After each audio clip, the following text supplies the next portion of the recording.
Unmute mo na, go na tayo.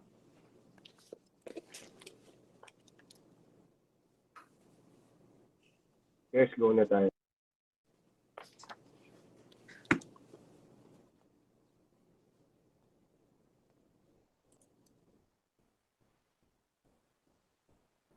Good afternoon, everyone. Welcome to the online orientation on the guidelines for the grant of 2020 performance-based bonus. Today, we are live via the AO25. This is our first time to conduct an online orientation, and we have surely missed our focal persons who yearly visit us and brave the Metro Manila traffic going to our orientation venue. Considering the new normal situation and this pandemic, we will be hosting our orientation virtually. DO25 aims to ensure the proper cascading of 2020 guidelines and other PBB-related information despite the situation.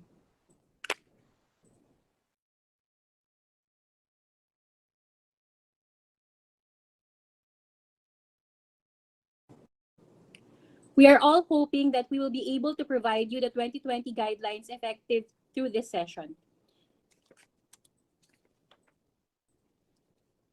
To our PBB focal persons watching us today from NCR, Luzon, Visayas, and Mindanao, a pleasant good afternoon to all of you.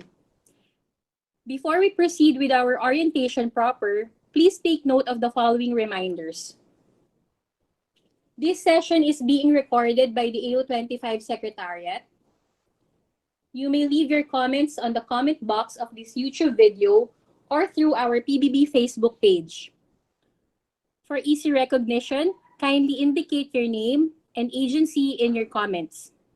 Comments will be discussed later during the question and answer portion. For questions specific to your agencies, kindly send an email to ao25secretariat@dap.edu.ph. Thank you for your cooperation.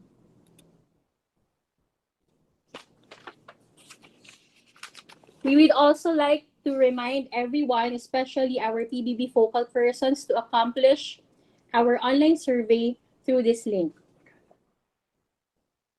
bit.ly/FY2019 PBB evaluation _.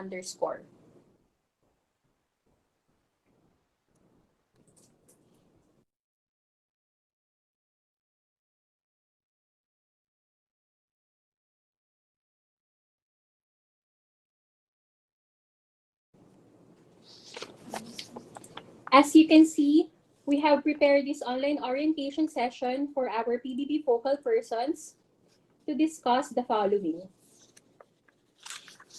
Updates on the 2019 performance-based bonus to be presented by Director Maria Rosario A. Ablan, Program Director of the AO25 Secretariat.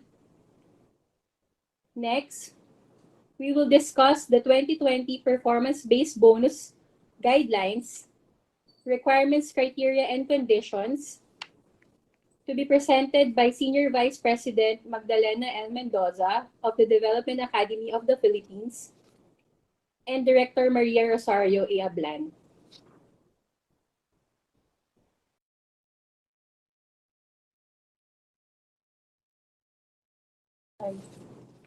Also today, we have our representatives the Valley from the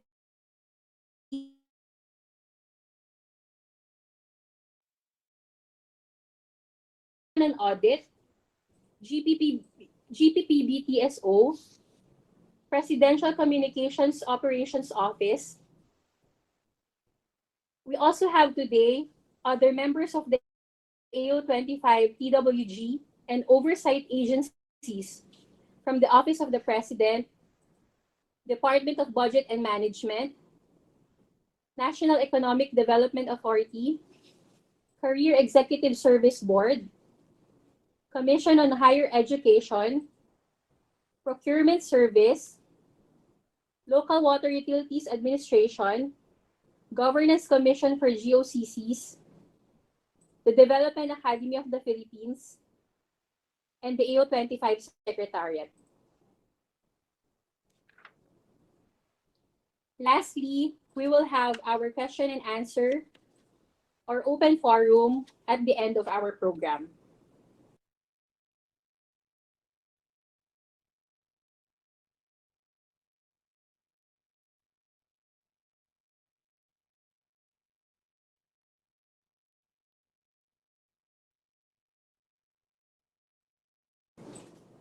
Now, let me call on our program director, Ms. Maria Rosario Ablan, to provide us updates on the 2019 PBB.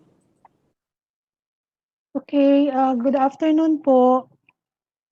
I'd just like to provide you the updates on the FY 2019 PBB. So right now, the AO25 Secretariat is currently processing yun pong validation of the FY 2019 PBB. So just for the next slide, just a reminder that you may always check your status of your agency compliance by visiting the RBPMS website.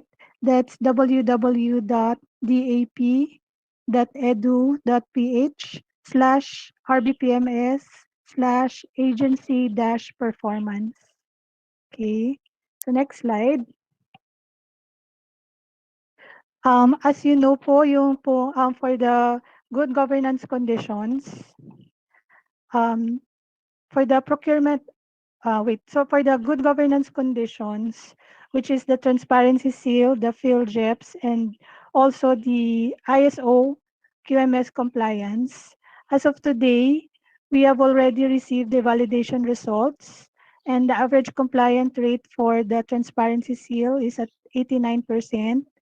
We have 59% compliance for field JEPs and 77% compliance for the ISO QMS requirement. For the other procurement compliance, the average rate for the indicative 2020 APP non-CSE is at 83%. The submission of the APCPI is at 76%, and the 2020 APP CSE is at 83%. The compliance with the 50% early procurement activities is only at 30%. The results of validation for the 2019 APP non-CSE is still to be released by GPP-BTSO. So we will be updating it once we receive it. For COA and other cross-cutting requirement compliance, the average compliance rate for the submission of the COA financial statement is already at 100%. Palakpakan po natin mga agencies. And then for the sustained compliance to the AAR or the findings of the COA findings, it's at 87%. For the Freedom of Information Program, its now compliance rate is at 93%. For the system of rating and ranking, wherein agencies are supposed to post this in their website, the compliance rate now is at 77%. So what we are just waiting now is for the validation for the review and compliance procedure for the SALN to be released by the civil service. Nadine, back to you. All right, thank you very much, Director Ablan, for giving us updates on the performance-based bonus for 2019.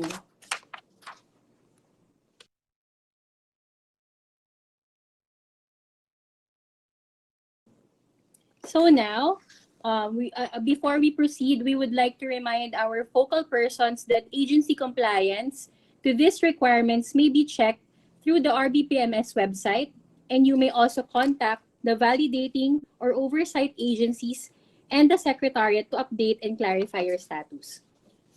Moving forward, we will now proceed to the discussion on the requirements, criteria, and conditions of the 2020 performance-based bonus. To discuss this, may we call on Senior Vice President Magdalena Mendoza of the Development Academy of the Philippines.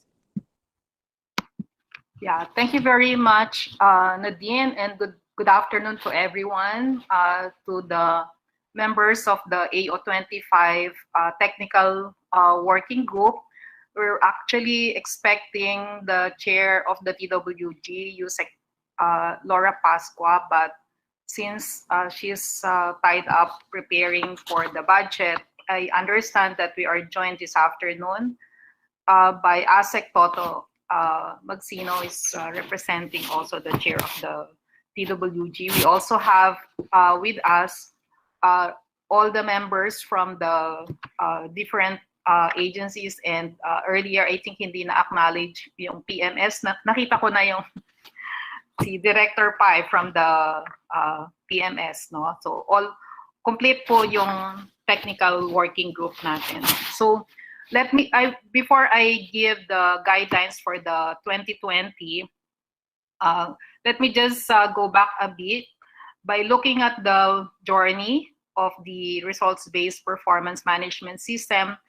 The component of which we are discussing today is the performance-based bonus. We started this in 2012, and in 2020, we are now in the 9th cycle of the PBB, and beginning 2018, we have focused on the results that matter to the citizens, since our government is aiming for a faster, more efficient, and streamlined public service delivery to our citizens, and especially now under COVID-19 pandemic, I think the need to further streamline or offer in a different mode the services of government so that it can be continuously provided to the citizens is even more important.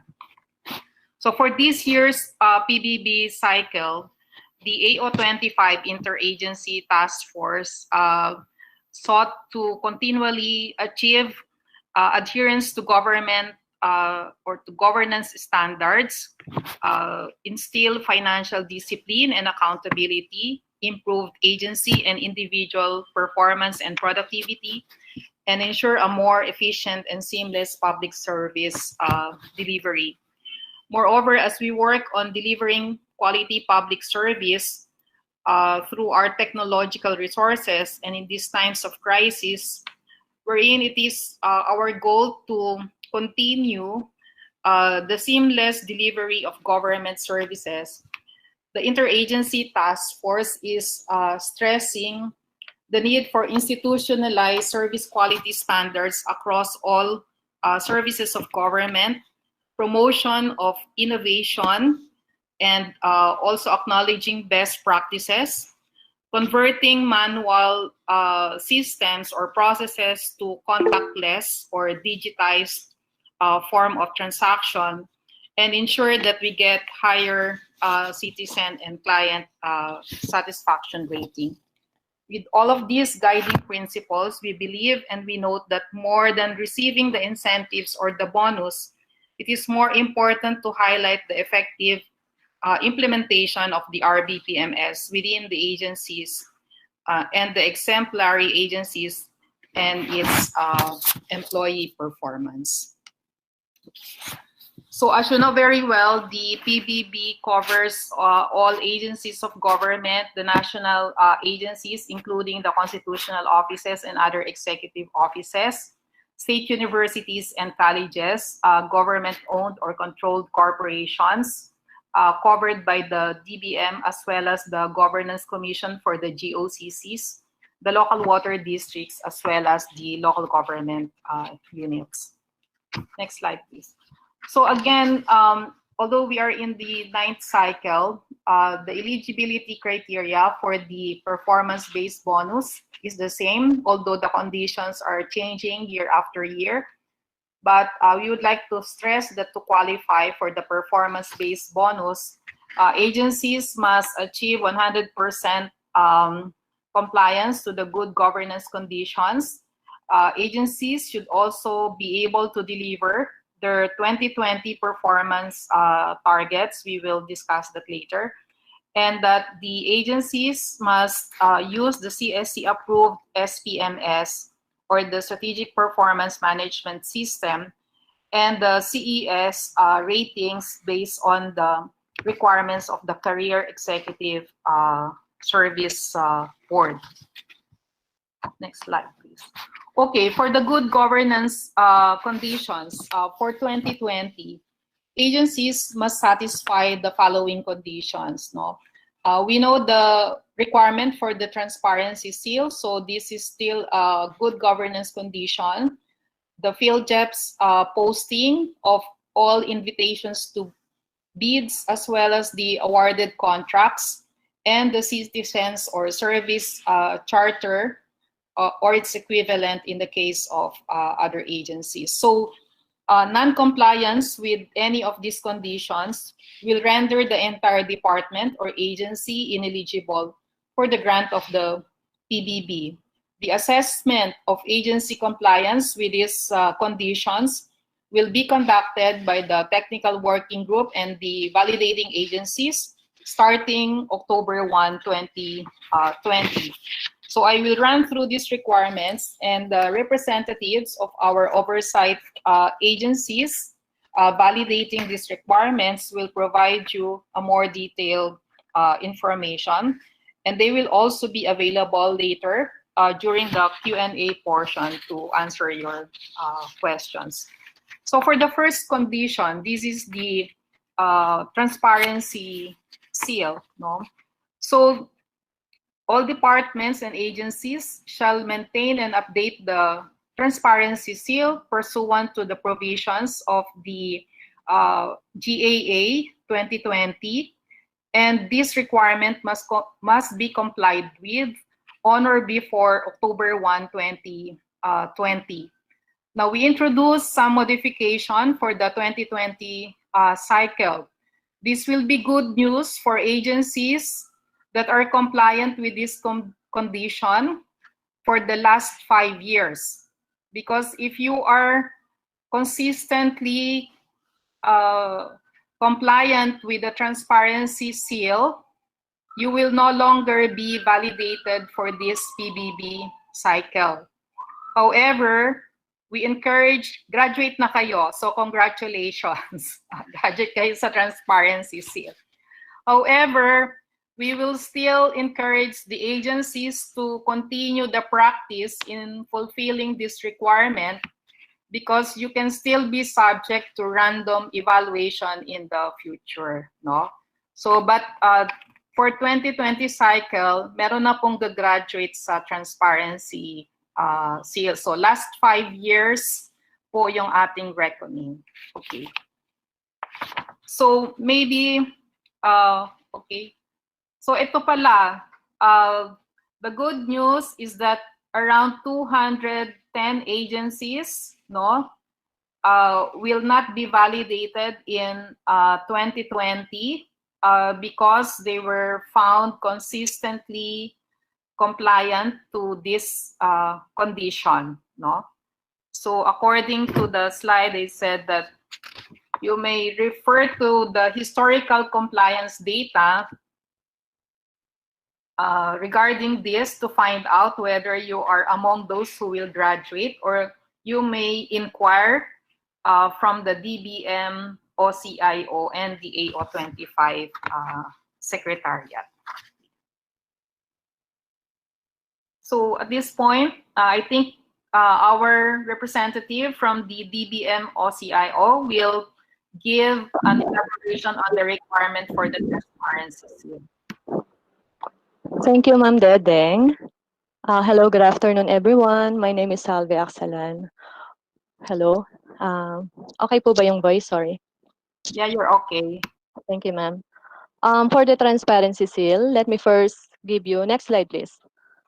Let me first give you an update on the last validation that we made. As you can see in the presentation, we validated a total of 750 agencies. The 428 agencies are compliant, and the remaining 322 agencies were found non-compliant. And you're thinking, what happened to 322 agencies? What are the reasons why they are not compliant? We've actually identified those reasons.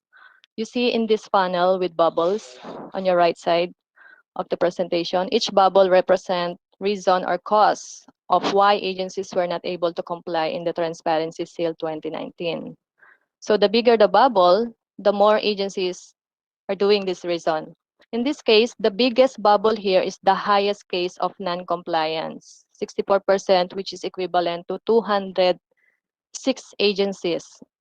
These 206 agencies did not actually posted any documents pertaining to the transparency seal requirements for 2019. And then the second bigger bubble, which is the 22%, equivalent to 71 agencies. These are agencies were practically experiencing technical difficulties during the time of validation. We found their website not accessible, accounts suspended, forbidden access, or site under maintenance. Another reason is the 12% equivalent to 39 agencies who posted their documents without signatures. This is important. Imagine your annual procurement plan posted in the agency website or in your website without any signature. So, parang hindi siya official document sa amin. So, hindi namin sila nabibigyan ng points pagdating sa ganito. Even the budget and financial accountability report, walang mga signatures. With that po, may I remind all agencies, especially under national government agencies, kung ano po ang pinasa sa DBM, COA, GPPB at PS. Yun din po dapat ang nakapost sa website. Okay? Moving on. The smallest bubbles, which 2%, which is equivalent to 6 agencies. Ito po yung mga nag-change ng focal person. Yung no existing or nag-resign si IT personnel. So, hindi sila nakapag-post ng kanilang mga required documents dahil dito. So, those reasons are the main reason actually for non-compliance. Next slide, please. So to ensure compliance to the Transparency Seal 2020, these are the documents, information we need to see in the agency website.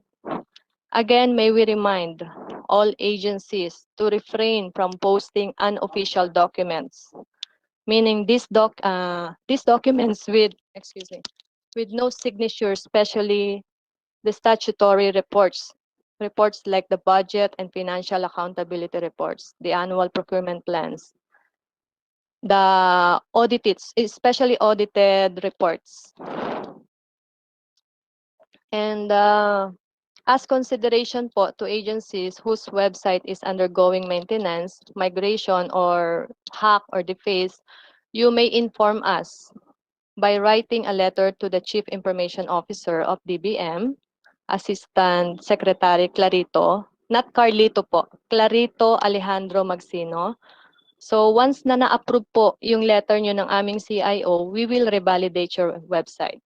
Next slide, please.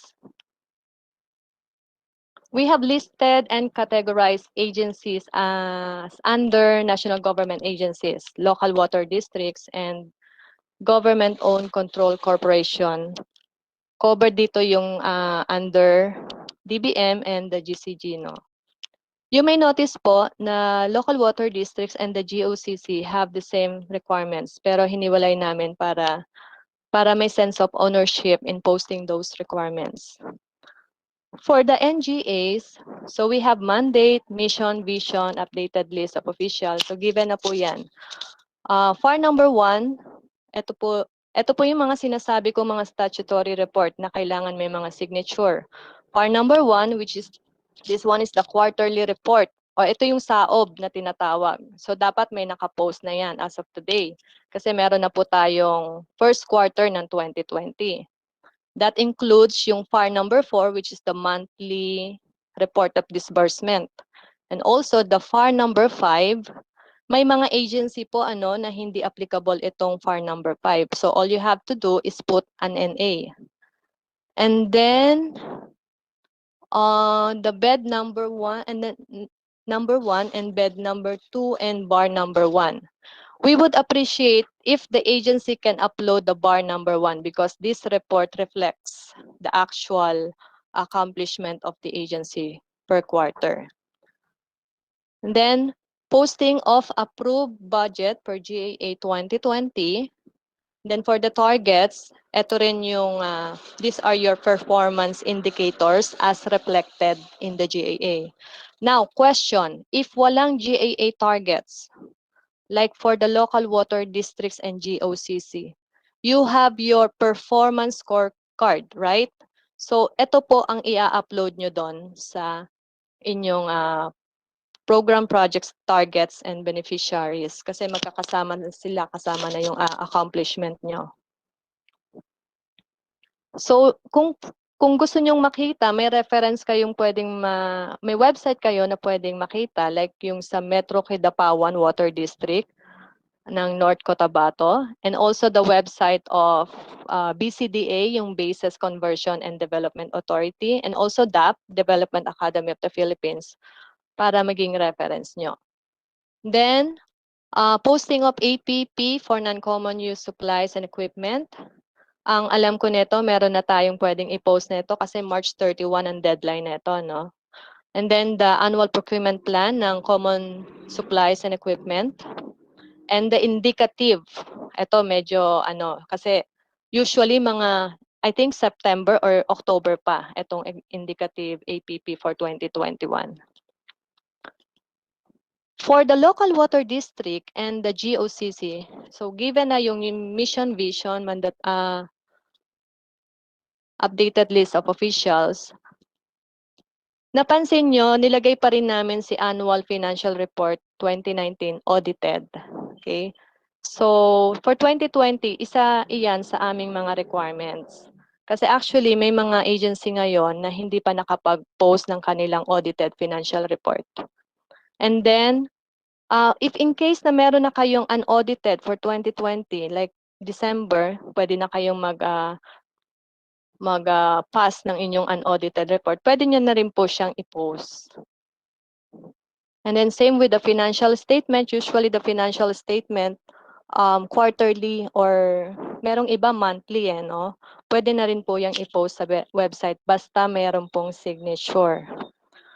The annual report is the narrative report. Yan, pwede po walang signature. And then, of course, yung ating mga procurement documents like APP for non-common use supplies, and then yung APP for common use supplies, and then the indicative. So pare-parehas po yan. So lahat po yan, may mga asterisk po, kailangan po niya na may signature. With that, we request you to please post your documents in the prescribed order as indicated in this presentation po for easy validation and checking. We have an open forum later po for your questions po. So that ends my presentation. With that, thank you and have a nice day.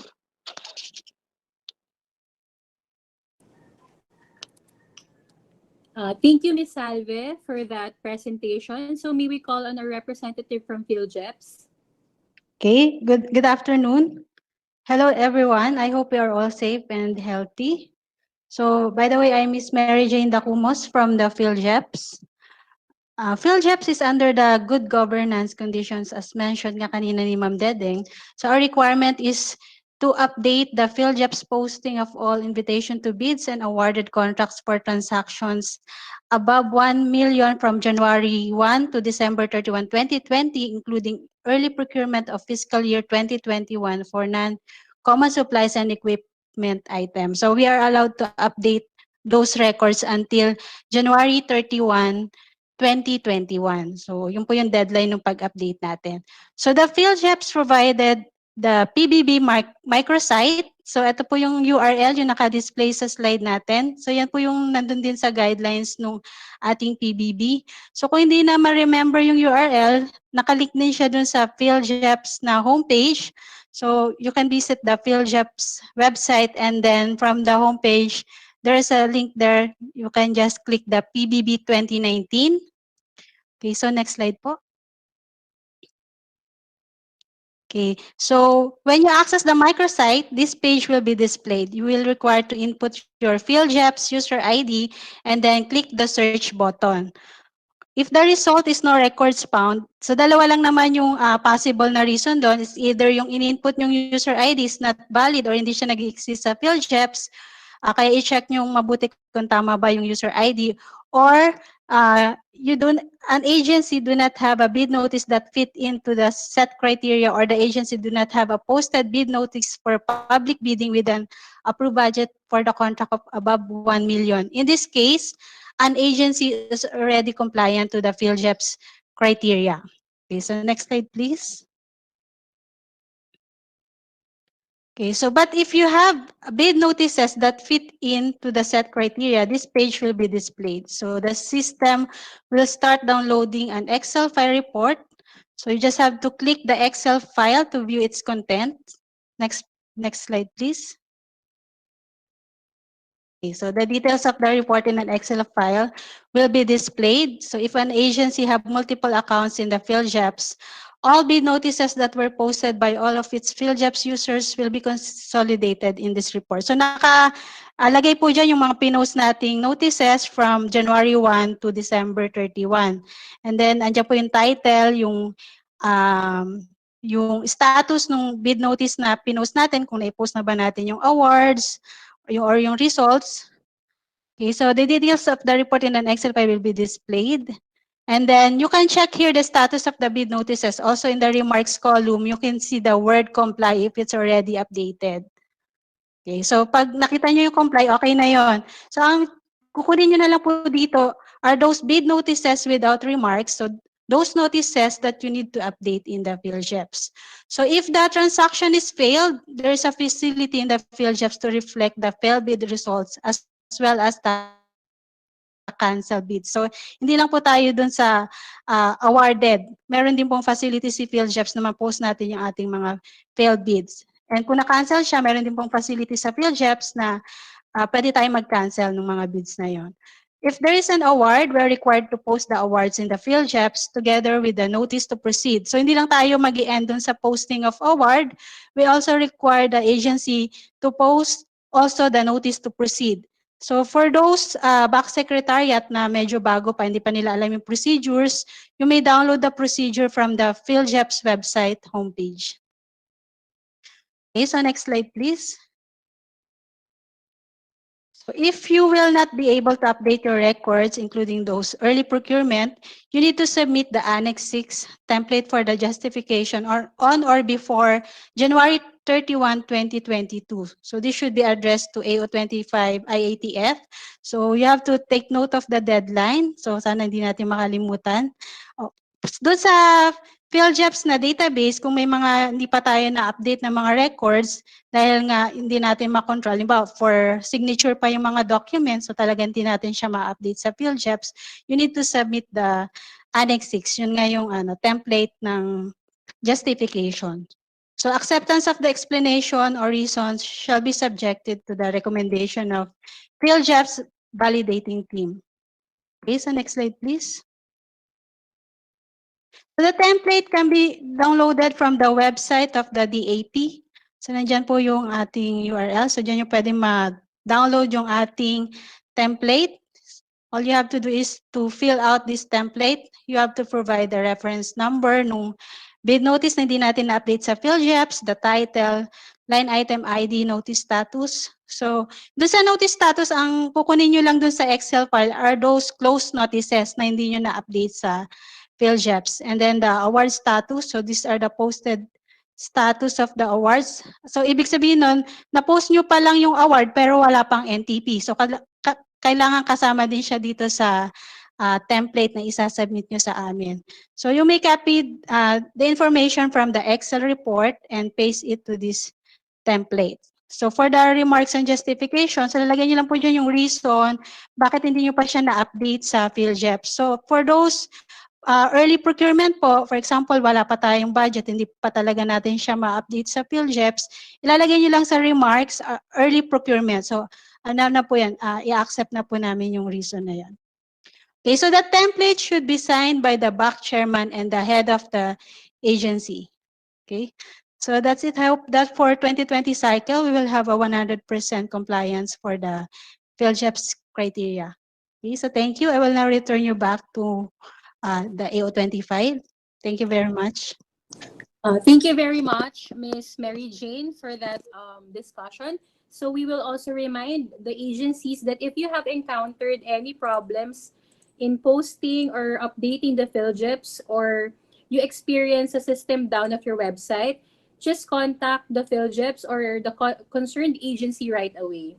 So now we will proceed to the discussion on the Citizens Charter. It will be presented by Mr. Marco Montenegro of the Anti-Red Tape Authority. Hello, good afternoon po. I'm Marco Montenegro from the Anti-Red Tape Authority. So next slide po, please. So same as last year po, Citizens Charter Handbook shall contain all government services po, both internal and external. Take note din po natin na yung re-engineered systems and procedures po natin should already be reflected in this Citizens Charter, and that they should take into account yung situation we're currently in, or new normal. Further, the authority has provided a suggested template and the prescribed manner of writing. Meaning po, yung template ay suggested lang, you can adapt or not, but all of the information being required in suggested template should always be present.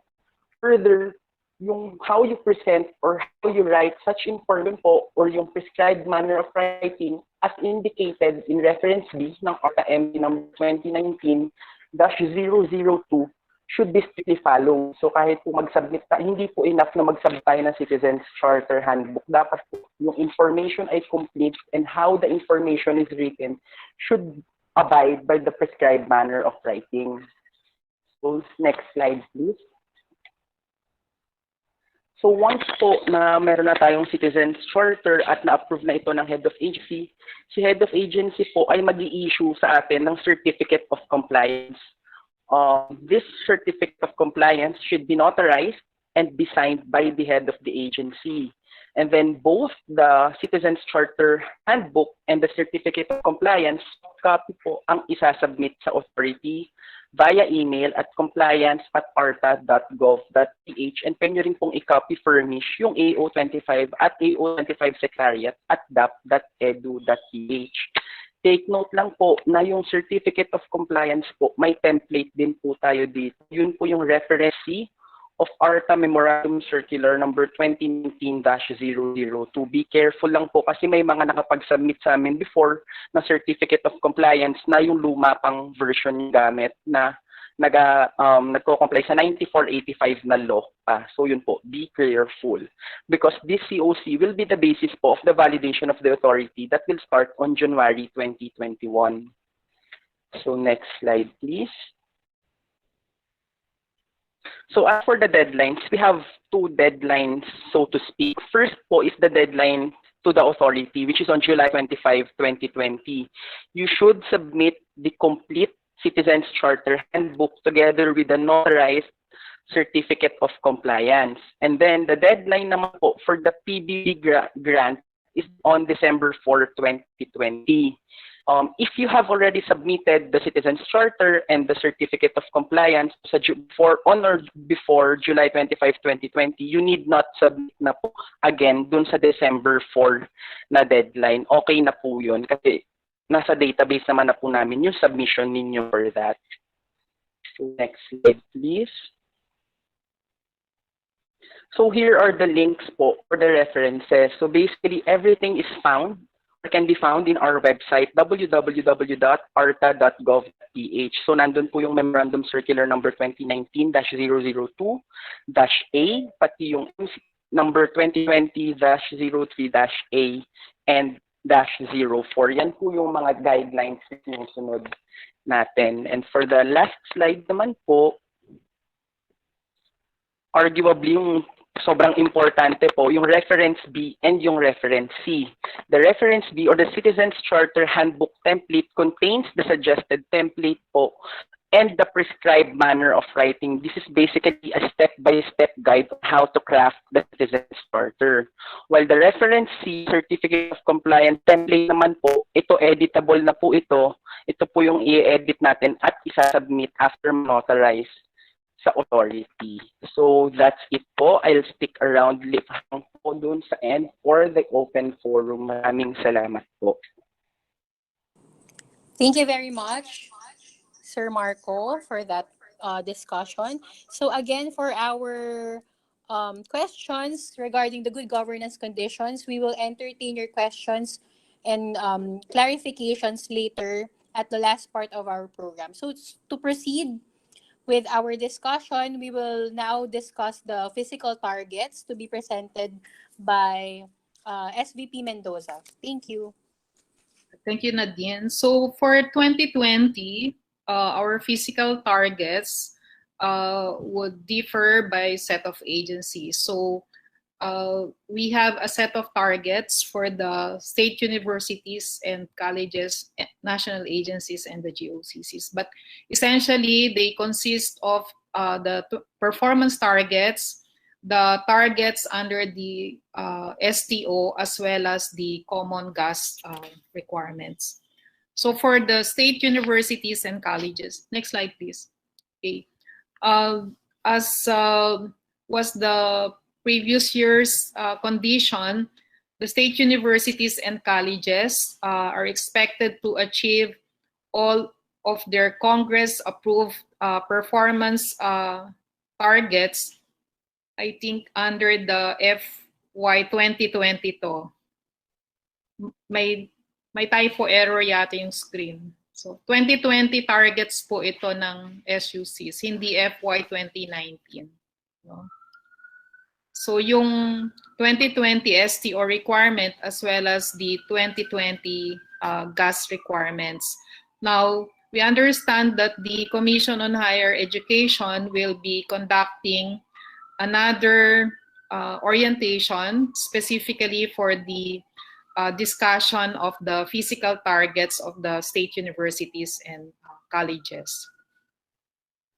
For the GOCCs covered by the DBM, as well as the GOCCs covered by the GCG, the targets would be based on their 2020 performance scorecard, and the GCG, we understand, will be issuing their respective guidelines for the GOCCs under their coverage.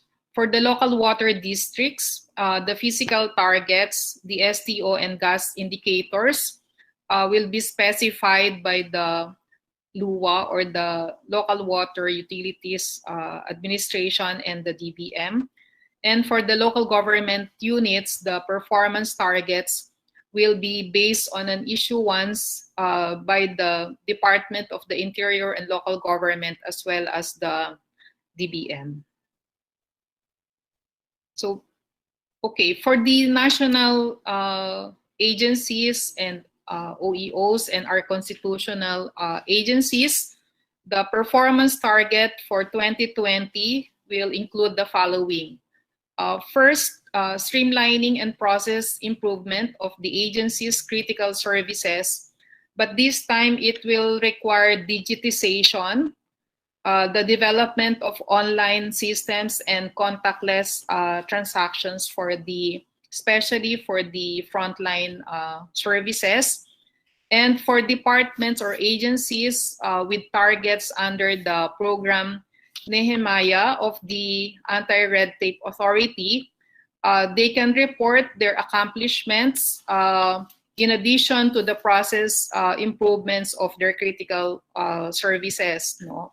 As mentioned in the first bullet. Agencies are also expected to undertake yung kanilang STO target and the common gas requirements. Okay, next slide, please. Okay, so a new requirement for 2020 is the digitization initiatives. So given the current situation, this requirement is now highlighted. And as you know, it has been a long dream and goal to ease the doing business, transacting with government, and providing efficient public service to our citizens. And due to the current situation, the AO25 believes that more agencies should focus on transforming or converting services to contactless transactions. So for 2020, this is now very important, no? Digitization, development of online systems, and conversion of the manual or face-to-face transactions to contactless mode, no? For safety and also for efficiency. So the digitization requirements or initiatives of agencies may vary depending on the particular or peculiarities of those services. It could be, for example, through online applications or electronic payment system, electronic processes to review, apply for permit, no, and also secure permits, and maybe even developing electronic or online learning and development platforms and other services. Next slide, please. So in the annex, you will find Annex 3-A, and you are expected to report, no, in addition to your streamlining accomplishments, the services that were already digitized or converted to online or electronic mode. We just remind the agencies to match the names or titles of those services with what you are reporting in forms A and A1. So we know exactly which of the services were digitized or converted to online or electronic mode. Next slide, please. Okay, so we scanned some postings in the websites of agencies. So this is just an example of what we have now, some of the existing examples of online, contactless, and digitalized government transactions. We understand that some of these systems were developed in response or as part of the COVID-19 response of the agencies.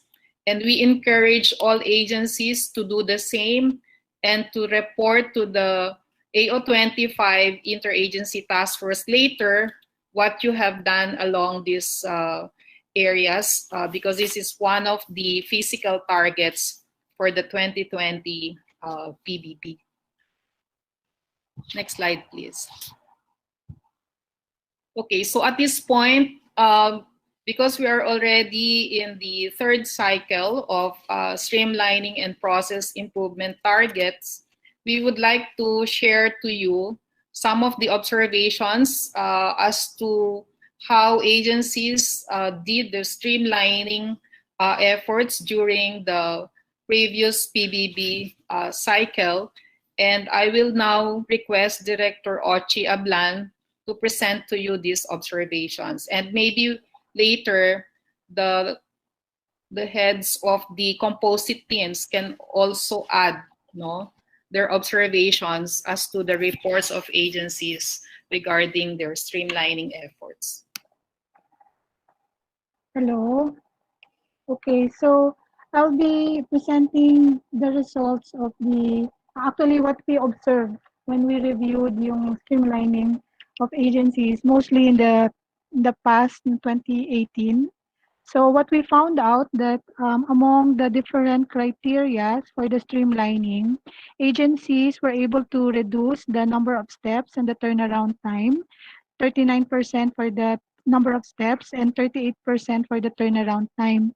But they had difficulties to streamline the fees paid, wherein only 0.5% were able to reduce the fees paid. Next slide, please. So, what were the hindering factors when we met the agency, especially in 2018? The explanations provided by the agencies, which prevented them to streamline or improve their critical services. Most of them said that what they thought that the number of the criteria is already the minimum required for them to ensure service quality service, or the prescribed requirement is prescribed by law, or there's a department order, thus they cannot easily reduce. The requirement is for ISO certification, or they would need to regress from automation to from automation from automated to manual, and streamlining will be conducted in the following year, though they already understand the need. So that now that they are already looking into streamlining their critical services, and also the result of the PBB review led them to realize to include the entire process. We gathered the data that from the assessments of the agency submissions on their streamlining efforts also for 2019. So next slide, which we found to be similar to what agencies encountered in 2018. Next slide, please. So what we found here, based also on our general observations and our recommendation, is that the services declared in the submitted forms AA1 did not reflect all services in the Citizens Charter. So the streamlining provision under the RA 11-032 and the prescribed guidelines set by the AO 25 should need to identify all also your critical services, the government to business, government to citizen, and government to government services. The critical services that were not streamlined were not reported by some agencies in their submitted forms AA1. So we recommend that you report all the critical services, also based on the comments from the AO25 composite team review, because we already have the data and we can see the progression of the way you conducted your streamlining. So kindly consistently report all the data declared in FY 2018 to the current year submissions to be comparable. The procedures of similar services at the central, regional, and satellite offices are not harmonized. This is when we observe that the agency, they have different citizens charters. So we suggest that you standardize the process across agency units, given it's regional also for the satellite offices. And also, lastly, the observation that we had on the client satisfaction feedback mechanisms. These are not specific for each service, or rather there was only a general survey. So as the composite team also recommended to the agencies, there is a need to improve or develop an agency client satisfaction feedback mechanism that is specific for each service. So maybe we can also ask from the chairman of the different composite teams if they can contribute.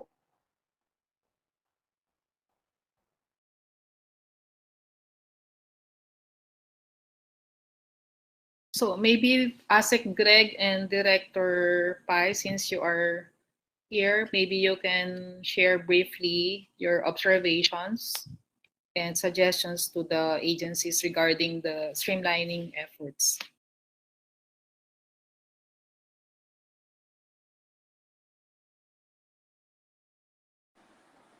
Good afternoon to everyone. Yes, I think the review process was an eye opener, not only to the agencies but even to the secretariat. So I think it is a learning experience. The disparity not only in what was written in the Form A and A1 as against the what's provided for the Citizens Charter, which was elucidated and clarified during the review process, was really enlightening. But I think the effort of all agencies to streamline the process was there. But there were some points clarified, especially those provided. Oh no, which included those provided in the memorandum circular, no, in the guidelines. So I think maybe next by 2019 it will be a better output on the part of the agencies, knowing that what is the real requirement, no? The uh, especially the express linguistic service value of the guidelines, and what is really um, what does the AO25 Secretariat um, or the AO25 itself really wanted to see in the process improvement and streamlining effort. Um, so it was not the ideal, but I think the review committee and agencies met at some point to make sure that, as provided as a guidance by our chair, Yusek Pasqua, it's really a climate of openness and of course, some patience also, because we had to extend time sometimes to make sure that we have a common understanding, of the submission, and also what is required in the guidelines. So I think it was really a learning experience, and as chair, I have to thank not only my colleagues in Group 1. Of course, they know who they are, but also the agencies who have been very, very honest and straightforward as regards what they really intended to submit, no, and provide as entries in the forms, as against also how they do their services based on their respective citizen charters. So the presentation made by Director Ochi, I think, captured the more substantive part. I could not add more on that, but I think, well, what benefits additional, what benefits the AO25 Secretariat and agencies have obtained from the review process, no, with regard to this particular requirement, the streamlining and process improvement of the critical services. So I think that's all that I can share. And thank you so much for this opportunity. Thank you very much, Asik. Maybe now we can hear from Director Pai Maraya of PMS. Hello po, good afternoon po. First of all po, from the review team 2, we would like to thank all agencies who were very participative dun po sa naging review procedure namin. I recall with fondness na hindi lang po sila ang natuto sa amin, because we walk through the matrix, how to fill it out with them. Natuto din po kami. In fact, we learned a lot from the services that they gave. Kaya mas napadali po sa amin ang himay-himayin kung paano i-fill out yung matrix. I hope for 2020, we would still have that opportunity to learn from one another. And second, to improve on repertorial requirements. Kasi po sa totoo lang, malaking bagay yung salamat po sa greeting niyo. Salamat po. Malaking bagay po sa review team, yung pulido na po ang nagawang matrix, yung sinasubmit sa aming streamlining. Lalo na po ang reminder namin palagi sa ni-review namin is, dapat when we fill out those matrices, dapat client's perspective. Hindi po tayo, dapat sila. So, ilagay natin ang mga sarili natin sa mga shoes ng ating mga clients, and then we plot our procedure, we time them, and then doon natin titingnan kung saan pa tayo mag-streamline. Sa totoo lang, ma'am, during the review period, we wanted to really hear from all the other agencies that we had to review. Kasi dahil parang first time natin naghimay-himay ng streamlining efforts nila, it was really a challenge for them. But we want to assure the agencies that we are here to help them out. And sana po nakatulong kami during that time. And we look forward to more learning experiences with the agencies. And sana po, i-continue lang po natin na yung mga committed targets po natin, dun po tayo mag-take off. Kasi like what we said before, those submitted info are already your baseline information with us. Kung nag-iba po kayo ng target, babalikan na naman po tayo, and you would have to justify as to why your targets are different from the previously submitted ones. So yun lang po, ma'am. Thank you for the opportunity, and we look forward to engaging other agencies ulit po for 2020. Salamat po. Thank you very much, Director Pike. I think, yung 2018 po ay medyo nasa learning mode tayo. Tapos merong submissions ng mga agencies para sa 2019 cycle.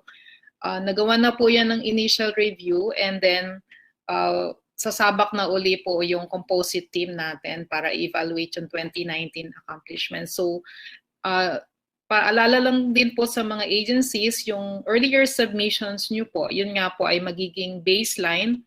Pero since yung mga submissions earlier, meron pong mga inconsistencies, katulad ng nasabi ni Director Ochi na what is in the charter is not the one in the parang streamlining report of the agencies.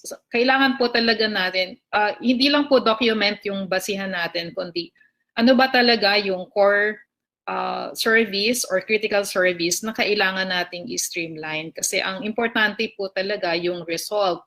Nire-report lang po sa Interagency Task Force yung accomplishment, dino-document po yung accomplishment for the purpose of evaluation.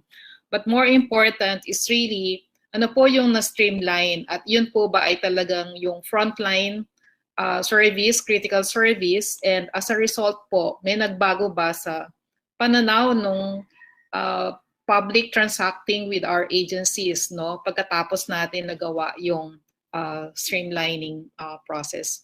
So meron po ditong hindi nasabi si Ms. Ochi, helpful tips po sa paggawa nyo ng streamlining effort at pagre-report. Makakatulong po sa ating composite team if you can provide sino daw yung responsible unit, kasi maraming involved naman talaga, no? You can also provide yung quantification ng client, sino yung client, tsaka yung volume ng transactions and the number of times your clients actually avail of these services, and to ensure that yung client satisfaction or citizen satisfaction results that you will show later ay may relationship or correspondence doon sa critical service na nire-report nyo na natapos sa streamlining. So yun po ang importante, at sa 2020 po, next slide please, ganun pa din po yung requirement natin, but we are expecting na mas maganda na po yung actual streamlining effort na gagawin natin, mas siguro na take into account natin hindi lang how to make the service more efficient, bawasan na yung mga requirements kung talaga namang pwede na talagang tanggalin yon. At dahil po sa current situation natin, pwede na nating sabihin or tanggalin na yung mga activities na nagre-require pa ng face-to-face ang tawag dito, contact, or the need to go physically to our respective offices. So, although the composite team actually were very considerate in the types of services parang submitted by the agencies, we would like to stress that for the streamlining, agencies must really look at their critical services, covering the government-to-citizen transactions, the government-to-business transactions, and even yung government-to-government transactions. We accommodate both frontline and non-frontline services, but we encourage po yung agencies na i-exhaust nyo yung streamlining para sa frontline services. Hindi lang po yung non-frontline yung i-report natin. No? So for the 2020, our requirements would be to reduce according to the prescribed reduction and simplification, the number of steps involved in processing or applying for certain service, the turnaround time, the number of signatures, the documentary requirements, the transaction cost, as well as the substantive compliance cost. So the next slides will just actually define, siguro we can go through this quickly kasi nandun naman po to sa guideline. I think I will just go to the next slide po, yung sa transaction cost. Dito po madalas siguro nahirapan yung mga agencies. So meron pong primary transaction cost. So base po dun sa na-report ni Ochi kanina, sabi niya, maraming agencies nag-report na yung fees for their services hindi na nila ma-reduce. Acceptable naman po yon provided that those are really the legal fees, no? Although syempre, dahil pang third year na natin tong target, kung merong paraan na hindi na dapat i-charge yung mga fees na yon, pwede rin namang pag-isipan ng agency kung pwedeng babaan or tanggalin na sila. So ito pong primary transaction fees, kung may legal basis, hindi naman po natin siya kailangan talagang tanggalin, no? Unless parang ma-amend yung batas requiring the collection of such fees, no?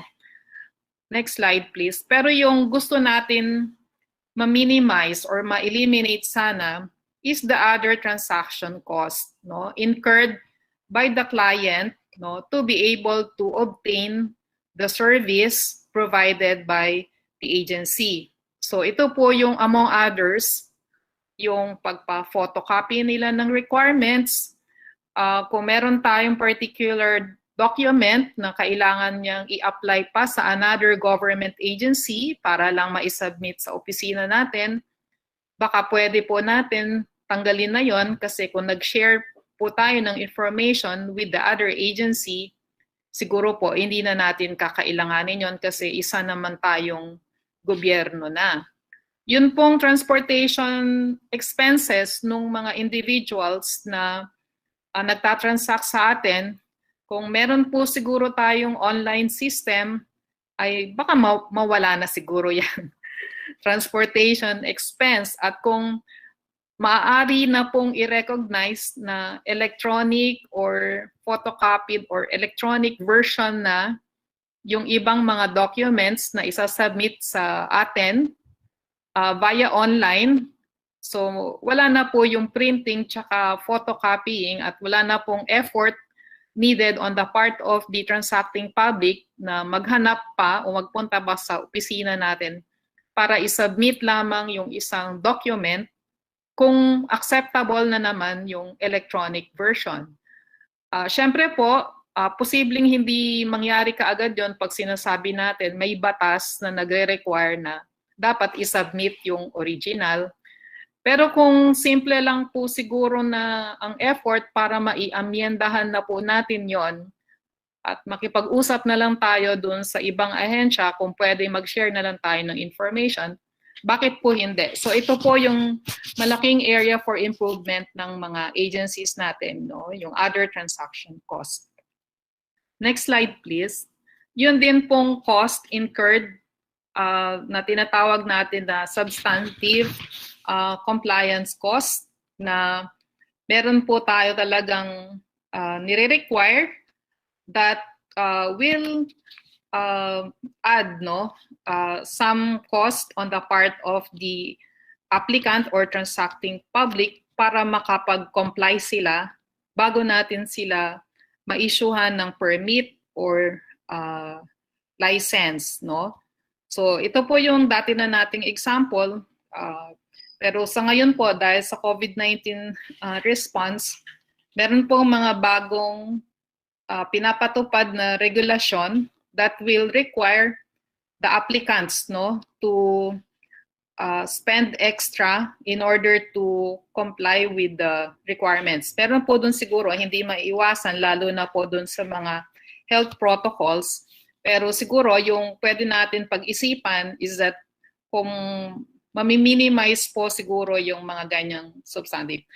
Importante po kasi dito ay mai-report lamang ng mga agencies kung ano yung substantive compliance cost. Kasi kung wala naman po tayong control, malaman lang po natin ano ang nagiging dagdag na expense on the part of the transacting public or in particular ng business applicants dahil doon sa regulation na pinataw or idinagdag natin doon sa agencies. Okay. Next slide please. So ito po ang ating form na gagamitin pagre-report. Medyo na-improve na ho natin to kasi ilalagay natin yung target natin para sa 2020. Of course, isasubmit nyo po ito sa end of the year na, no? Pero ngayon pa lang po, we encourage the agencies to already put in writing ano yung target, no? Para po pag nag-submit kayo, pwede nyo maipakita kung na-realize ba o hindi yung target. Mayroon naman pong record ang AO25 Secretariat nung status noong 2018 at saka 2019. So may paraan po kaming malaman kung yung target nyo ba ay gumaganda or yung target nyo ay kapareho lang din ng dati. So nandito po yung report. Pwede natin isama yung frontline at saka non-frontline services in reporting yung accomplishment natin when it comes to the streamlining. Next slide, please. Okay, so yung may mga ahensya po na kasama sa program Nehemiah or the National Effort for the Harmonization of Efficient Measures of Interrelated Agencies na nilaunch po ng Anti-Red Tape Authority.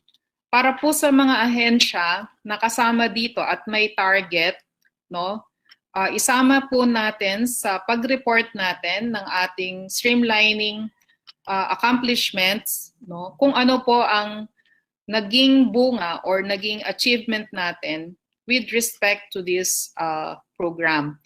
So, ang pagkakaalam po namin, meron pong na-identify na priority sectors ang ARTA. Ito po ang telecommunications, power, socialized housing, logistics, food and pharmaceuticals, as well as the power sector. At ang sabi din po ng ARTA, hindi ko lang alam kung pwede nilang dagdagan ngayong hapon yung explanation dito, mag-i-issue po sila ng guideline para po dun sa mga agencies na covered or nag-signify ng participation sa implementation po ng program Nehemiah.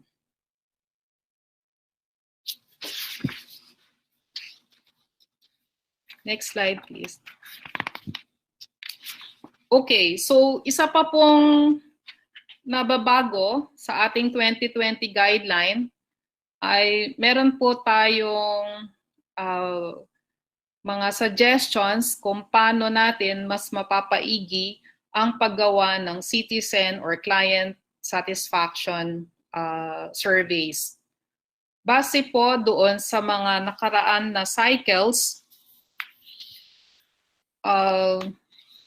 yung mga ahensya po natin ay may iba-ibang paraan when it comes to determining the satisfaction of their clients or the citizens that they serve, no? Pero mas marami po sa mga ahensya na incomplete po yung kanilang citizen satisfaction survey activities. For fiscal year 2018, no, ang data po natin nagsasabi na out of 129 agencies that we reviewed, 59% did not have the citizen satisfaction survey or effort for each of the services that they reported under the streamlining target. So hindi po natin ma-validate kung yung streamlining ay nagkaroon ng favorable or positive impact sa mga citizens or clients that transact with our agencies. Only 38% of the agencies submitted complete citizen satisfaction ratings for the services that they reported under the streamlining targets. No? So, next slide please.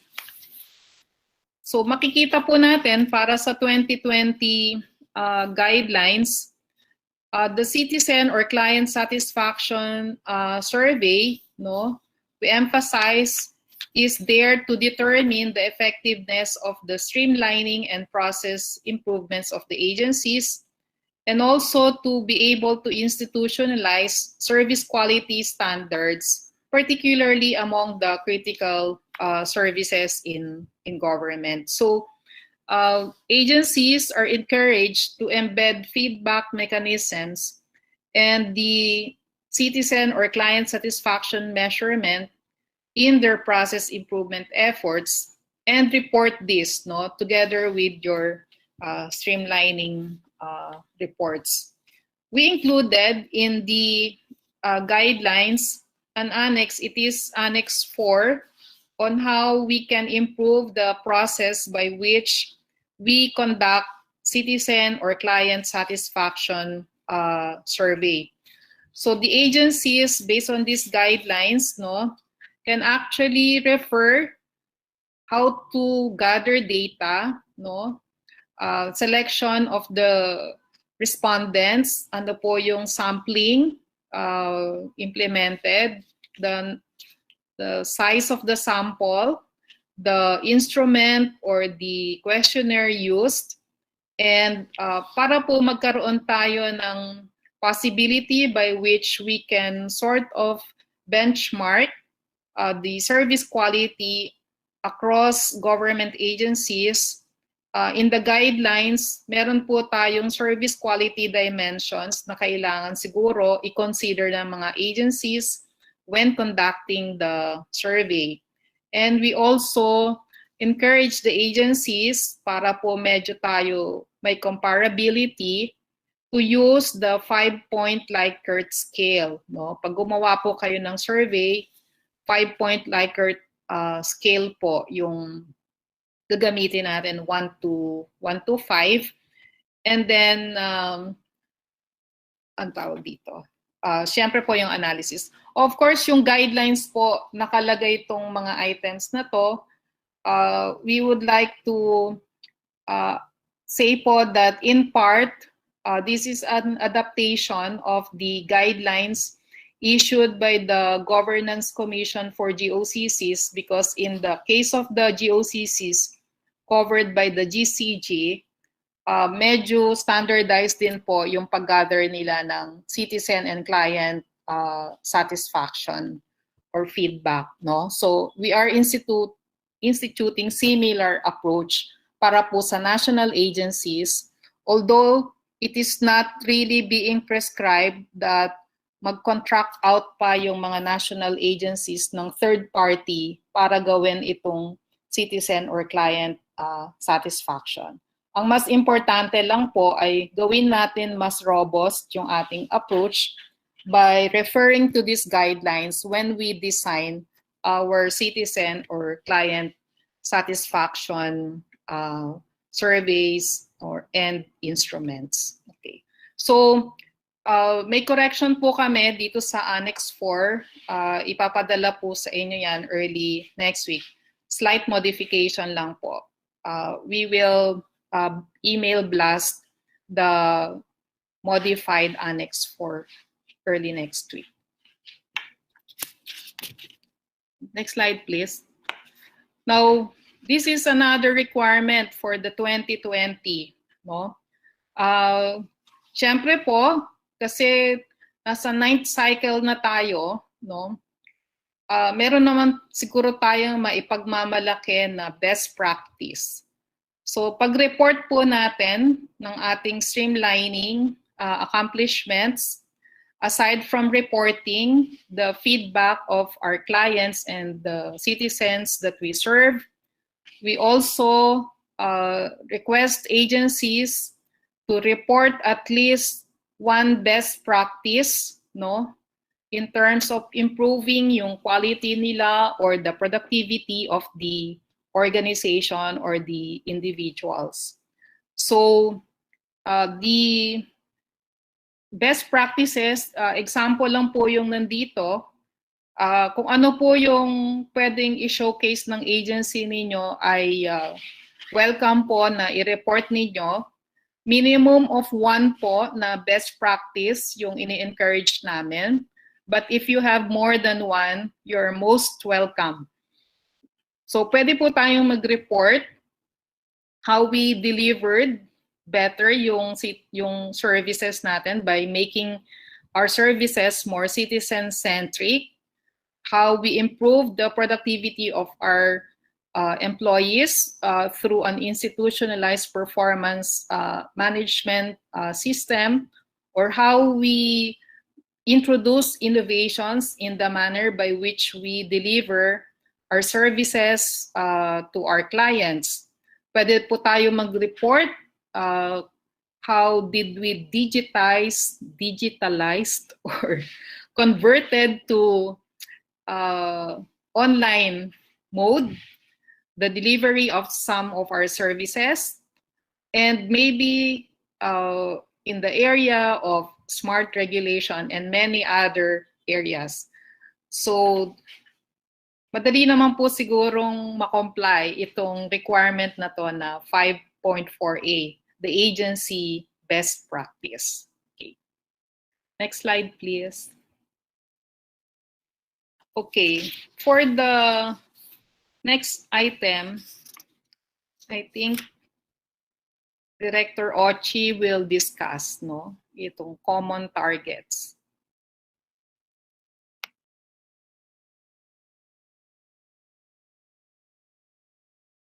Hello. Okay. Actually, ito pong the next indicators, these are already the same since before. We have the support to operation targets, which is the agencies must achieve the initial certification, recertification of the agency's quality management system. But I think DBM SPIB, Nadine, will be the one to present this. Yes, ma'am. May we call on the presenter, Ms. Nanis Comple from the MSPIB. Yes, hello. Good afternoon po. I'm Nanis Comple from the Systems and Productivity Improvement Bureau of the DBM, which serves as the Secretary of the Government Quality Management Committee. And on behalf of the SPIB, I will be presenting briefly the ISO QMS requirement for FY 2020 PBB. However, before I proceed po in discussing the specific provisions in the AO25 IATF Memorandum Circular, allow me to briefly present the compliance rate for the ISO QMS requirement in FY 2018 vis-a-vis that of the 2019 PBB as validated by the STIB. Next slide, please. If you would recall, for the FY 2018 and 2019 PBB cycles, the ISO QMS requirement is similar. That is a valid ISO 9001-2015 QMS certification or equivalent certification. Given the same requirement, if you would note po that there is an increase about 13% in the compliance rate for the FY 2019 PBB as compared with the FY 2018 PBB. However,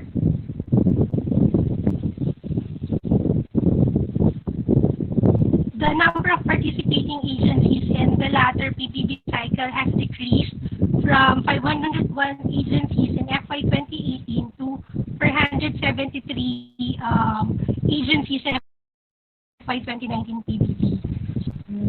Can you go back to the second slide?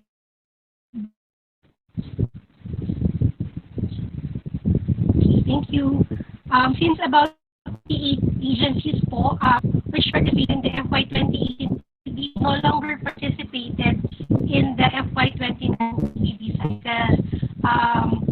Moreover, may we note also that in the 473 agencies enrolled in the FY 2019 PBB, there were 2 agencies which were exempted and 1 agency which did not pursue its participation in the PBB despite its achievement of ISO QMS certification. Nonetheless po, we hope that for the FY 2020 PBB, we could again have high compliance rate in terms of the ISO QMS requirement. Next slide. For the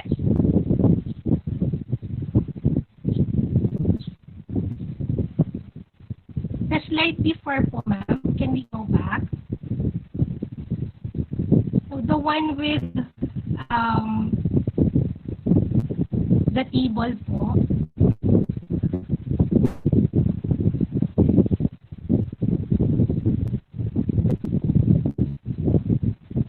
Yes, that one. For the FY 2019 PBB cycle, as mentioned earlier po, the ISO equivalent certifications were also considered. We have actually 2 agencies that were considered as compliant due to the equivalent certification or accreditations. They are the Commission on Audit for its adoption of the Supreme Audit Institution Performance Measurement Framework Tool of the International Organization INTOSAI, and then the Davao Water District for its ISO IEC 7025 certification. Furthermore po, from the matrix, you would note po that in all categories, more than 50% of the participating agencies were able to comply with the ISO QMS requirement. Accordingly, it is our ultimate objective that the increasing number of agencies obtaining ISO QMS certification will translate to better performance in the public sector as the implementation of an ISO certified QMS places emphasis on continual improvement and client satisfaction. Next slide po. Next. Yes po. This is na po the ISO QMS efforts of agencies as mentioned earlier. Na included pa rin po yung ISO QMS certification among the requirements for the grant of the FY 20 PBB under the support to operations target. So specifically po, to be considered as compliant with said requirement, kailangan po yung agencies must have a valid ISO 900-2015 QMS certification or recertification. So, pero ina-acknowledge din po natin or kino-consider din natin yung ISO QMS equivalent certifications, attestations, recognitions, awards issued by similar internationally recognized bodies promoting standards relating to total quality management. However, yung ISO QMS equivalent attestations po, hindi po ito nangangahulugan ng letters of attestation issued by certification bodies. Since ito pong mga letters of attestation ay hindi siya considered as ISO QMS certificate dahil subject pa rin certification body sa final decision po ng certificate maker. So, yung ISO QMS certification po natin or equivalent certification must be valid as of December 31, 2020. So kung yung certification or recertification po natin, ang effectivity date niya ay January 1 pa, 2021 onwards, hindi po siya mako-considered as compliant.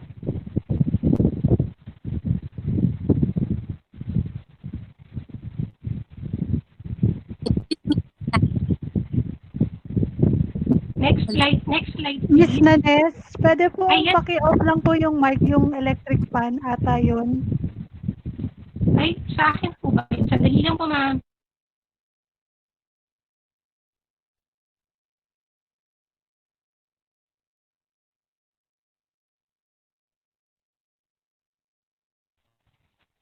Okay na po ba, ma'am? Okay na po. Okay, so next slide po. So yung scope po ng QMS indicated in the agency certificate should cover at least one critical frontline service or core process po as mandated under its existing pertinent laws. For frontline agencies po, yung core process ay those services which are most demanded by citizens and businesses which are targeted for improvements po dun sa streamlining natin at saka dun sa NEHMIA programs po natin. Tapos yung ISO QMS certification po natin must be issued by any of the CBs accredited by International Accreditation Forum member po. Tapos since ang Philippine Accreditation Bureau po, ang national accreditation body ng Philippines, na member din po ng IAF, pinaprefer po natin na yung mga certification bodies nila ay accredited by the Philippine Accreditation Bureau.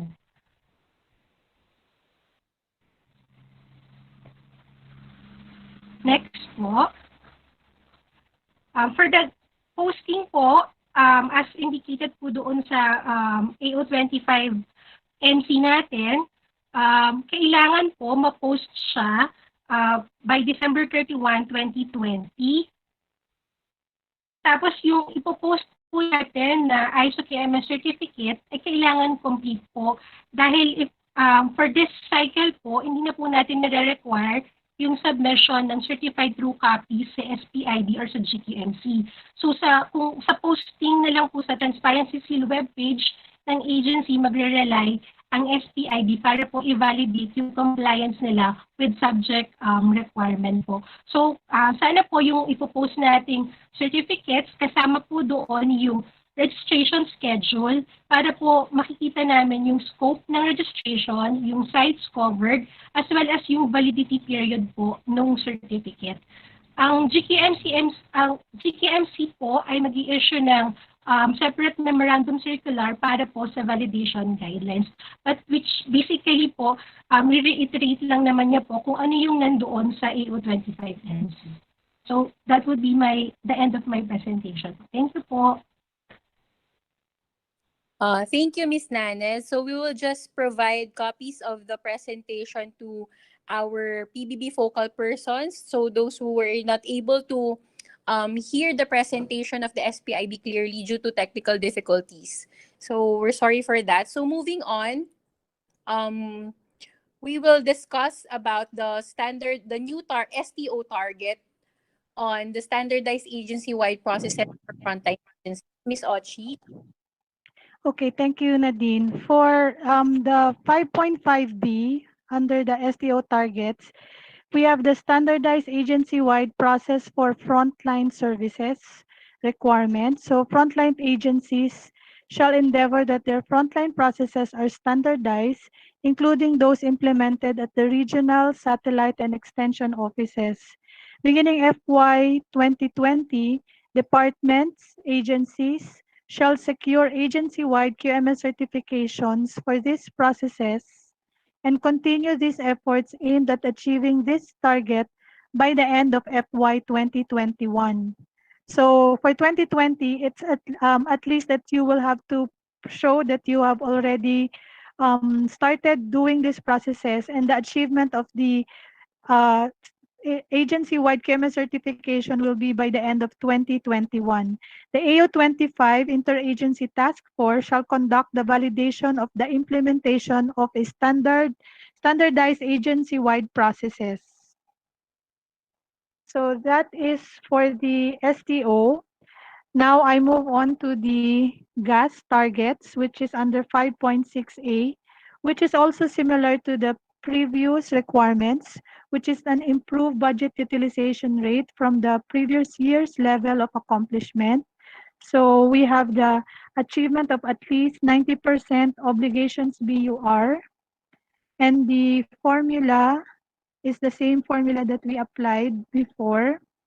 And then for the disbursement budget utilization rate, it is an achievement of at least 85%.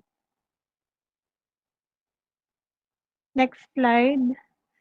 For the budget utilization rate for GOCCs, it is computed as follows. Obligations BUR is equal to the total obligations over the DBM approved corporate operating budget, both net of PS. And the disbursement BUR is equal to the total actual disbursement over the total actual obligations, both net of PS.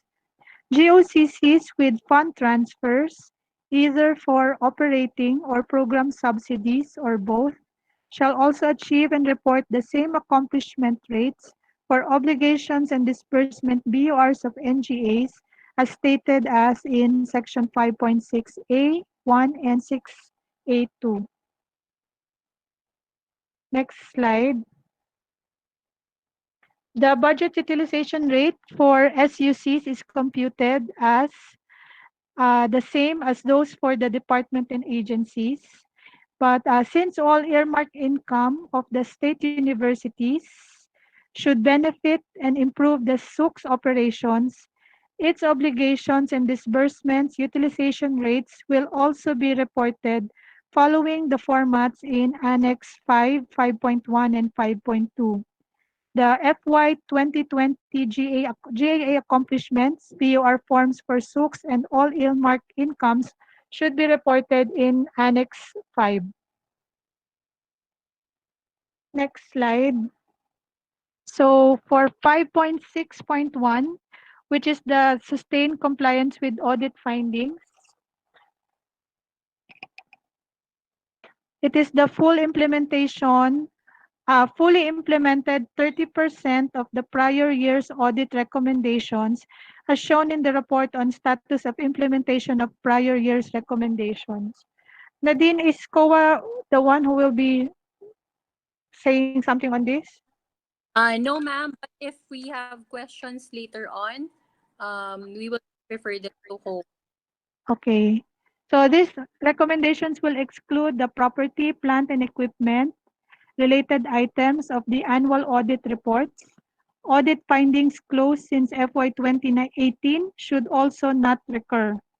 The objective is to improve the agency's internal control processes, enhance operational effectiveness, and eliminate, resolve, and remedy most, if not all, of the agency's audit findings by the end of 2021. So the other gas requirements that we have is the procurement requirement. Yes, ma'am. The DM procurement service and the GPPB TSO will present these requirements to us. May we call on the representative from the DBM procurement service? Yes, ma'am. Good afternoon, everyone. I'm Omar Bernal po of the DBM Procurement Service. I would like to present today the process on how we can submit our 2021 annual procurement plan for common use supplies and equipment. Next slide, please po. So, same with last year, we do not change the manner of submission, wherein agency should follow or remember this 3 easy steps. Number 1 po is to download, second is to fill out, and then upload. So, every year naman po, PS provided you the prescribed template. So, it can be downloaded po doon sa aming website, sa PS.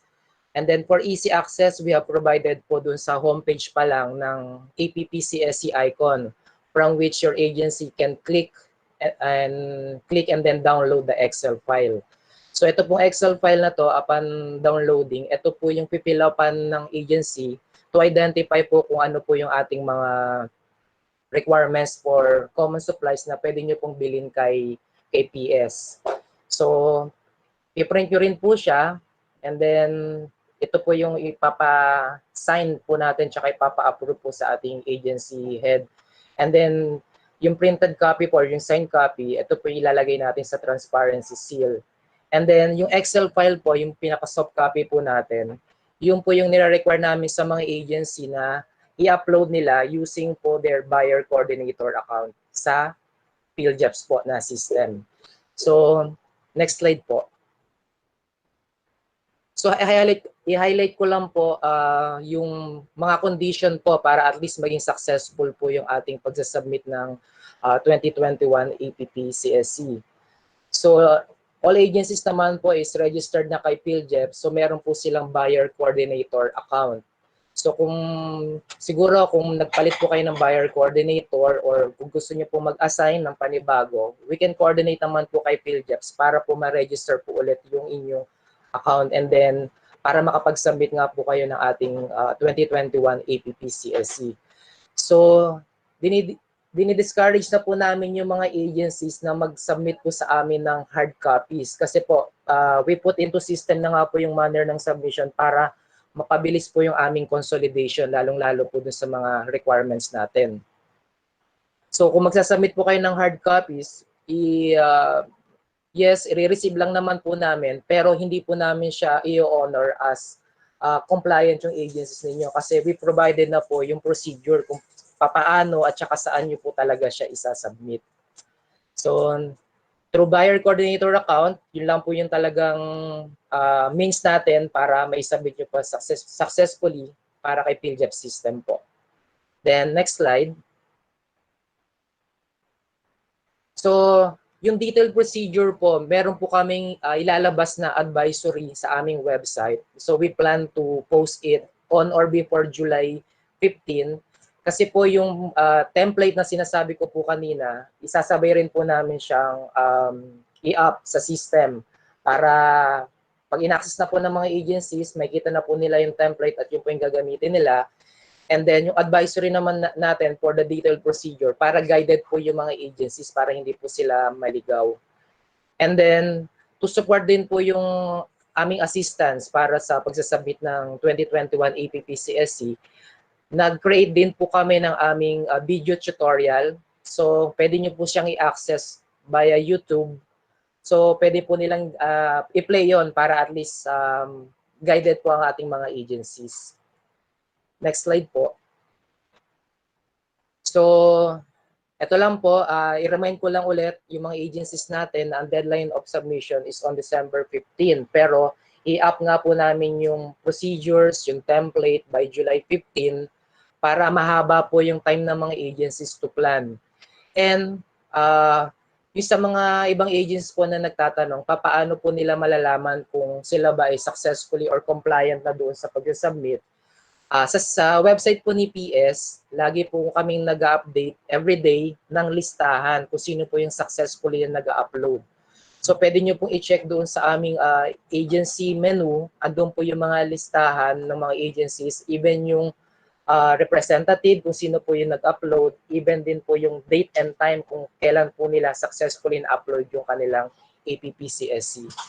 And of course, to support din po yung ibang queries para mas maganda po yung submission natin, naglagay na rin po kami or nag-set up po kami ng official email address para po ma-address lahat ng tanong po ng mga agency by emailing us dito po sa appc.helpdesk@ps-philjeps.gov.ph po. So, yun lang. Kung may question po, mamaya po sa Q&A na lang po, address po natin. Maraming salamat po. Good afternoon. Maraming salamat po, Sir Omar. So that's the presentation from the DBM Procurement Service. So it was the instructions were simplified, and they were also able to give information on their information communication channels that you can revisit, just like the YouTube channel. So now may we call on our speaker from the GPPB TSO to discuss the procurement requirements for 2020. Hello po, good afternoon. This is Katrina Paala of GPPB TSO. So I am going to present to you our requirements, PBB requirements for procurement-related reports submitted to GPPB TSO. Next slide po. Next slide. Okay, so siguro aware na rin po yung ating mga viewers from the Business Awards Committee and Business Awards Committee Secretariat of our PBB requirements related to procurement reports submitted to GPPB TSO kagaya ng APP, no? Ito po sa guidelines po natin, it was coined as APP non-CSE, but it's just to distinguish APP na required under RA 9184 dun po sa APP na kanina diniscuss po regarding dun sa common use supplies and equipment. And we also have yung conduct of early procurement activities, and of course yung ating APCPI self-assessment results. APCPI stands for Agency Procurement Compliance and Performance Indicators. So next slide po. Okay, so we make sure that we input lahat po yung mga details, so para aware po ang ating mga viewers. So for 2020 APP non-CSE, for purposes of PBB, ang deadline po nito of submission is until March 31, 2020. And it must be submitted through our email address, app@gppb.gov.ph. And to ensure that successfully submitted sa amin yung inyong report, meron po kaming in-install na auto-acknowledgement sa aming email system. So para din maging mas efficient or mas convenient po para sa inyo na malaman kaagad whether or not your submissions were received. Kasi ito po ang magsaserve sa as proof of your submission. So in case na kailangan nating i-present yung proof of submission sa atin, ma-trace po agad namin and ma-resolve po agad.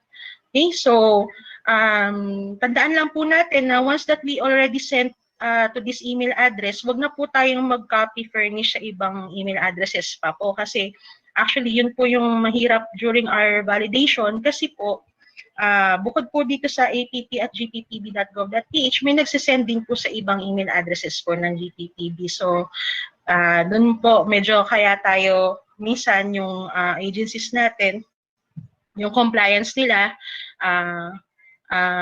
hindi natin na-validate kung hindi po dito sa tamang email address pinapadala.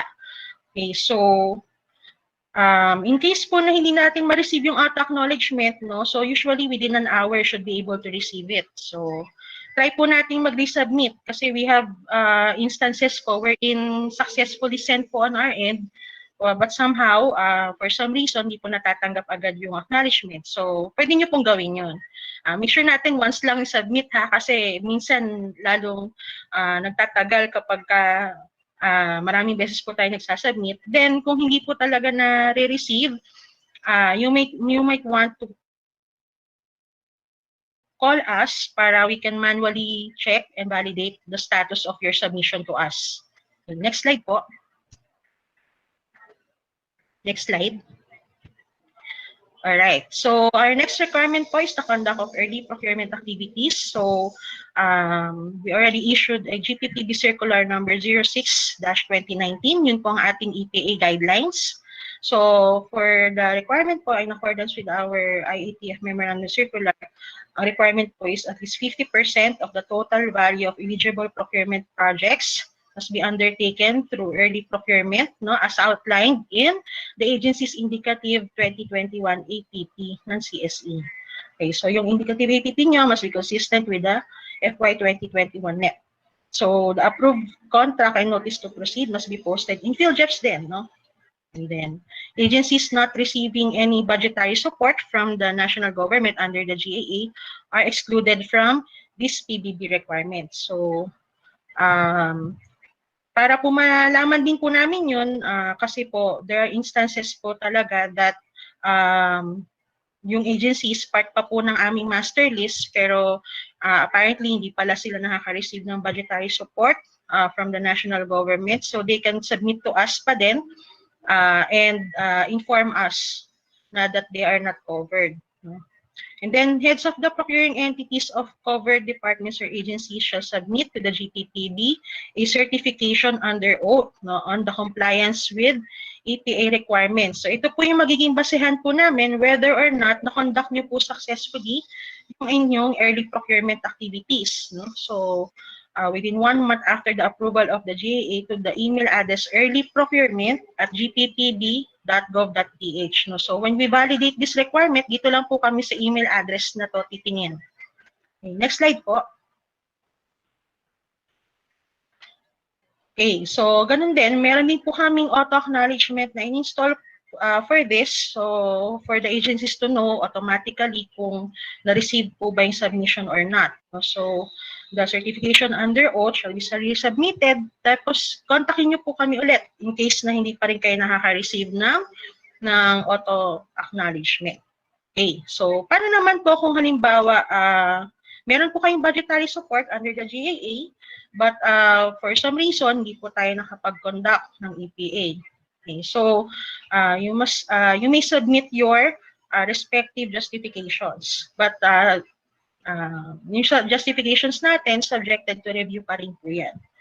Okay, so you may submit your justifications to AO25 IATF. Next slide. Okay, so ito po marami pong tumatawag sa amin before, no, regarding the format for the certification. So we already provided the format.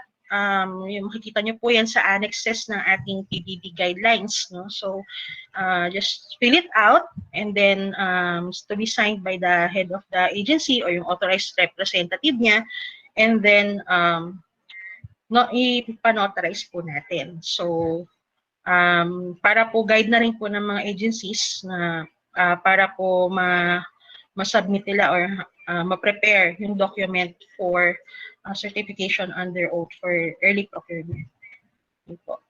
Next slide. Okay, so another requirement is the agency procurement compliance and performance indicator results.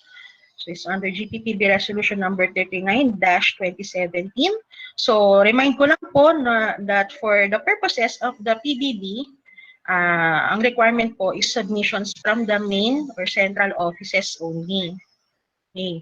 So, yung EPCPI po kasi natin, since self-assessment po yan, meron po yung annexes. No? So, yung submission nyo po should be complete. Titignan po namin yan if you're able to submit the following forms. So, yung Annex A po natin will be the self-assessment form. Yan po yung parang scorecard. Nandyan po yung inyong score and yung corresponding rating. And then, yung ating consolidated procurement monitoring report, that will be the Annex B. It will show yung ating annual procurement profile of the agency conducted within the whole year. No? And then, lastly, the procurement capacity development action plan. So, yan po ay naka-Excel file. And the format may be downloaded from the GPPB website. Meron po sa ating GPPB website na link ng downloadables. No? So pag clinic nyo po yung downloadables, nandun na po yung makikita natin yung form ng EPCPI. So we can download it. Tapos meron din po kami sa homepage. Okay. So pag po na-prepare na po natin yung EPCPI, no? It must be submitted to us through the email address apcpi@gppb.gov.ph. It should not be later than June 30, 2020. No? So ano lang po ng deadline natin, kakadaan lang. No? So June 30, 2020. Okay? Meron pa po ba? Next slide po. Ayun, yun na po. And then if you have questions, mamaya po sa open forum, we'll be answering all your inquiries po. Thank you very much. Yun lang po yung aming presentation.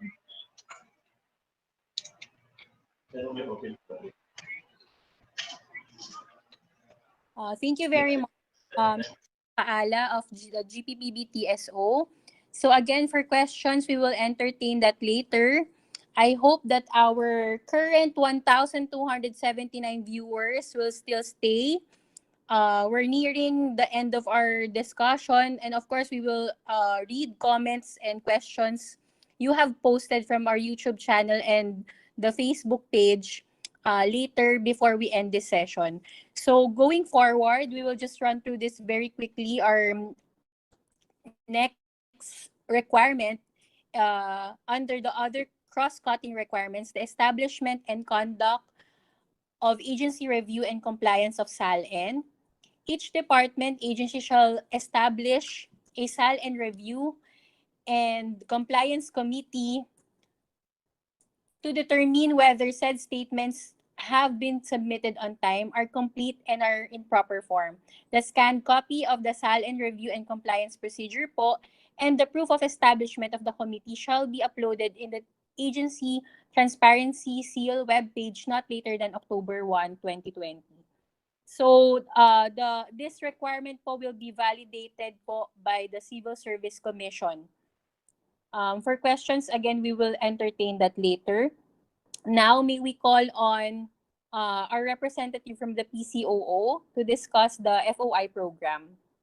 Ms. Danica. Hi. Good afternoon po. I'm Danica Orcullo from the Freedom of Information Project Management Office from the PCOO. I will be discussing the FOI requirements under the PBB 2020.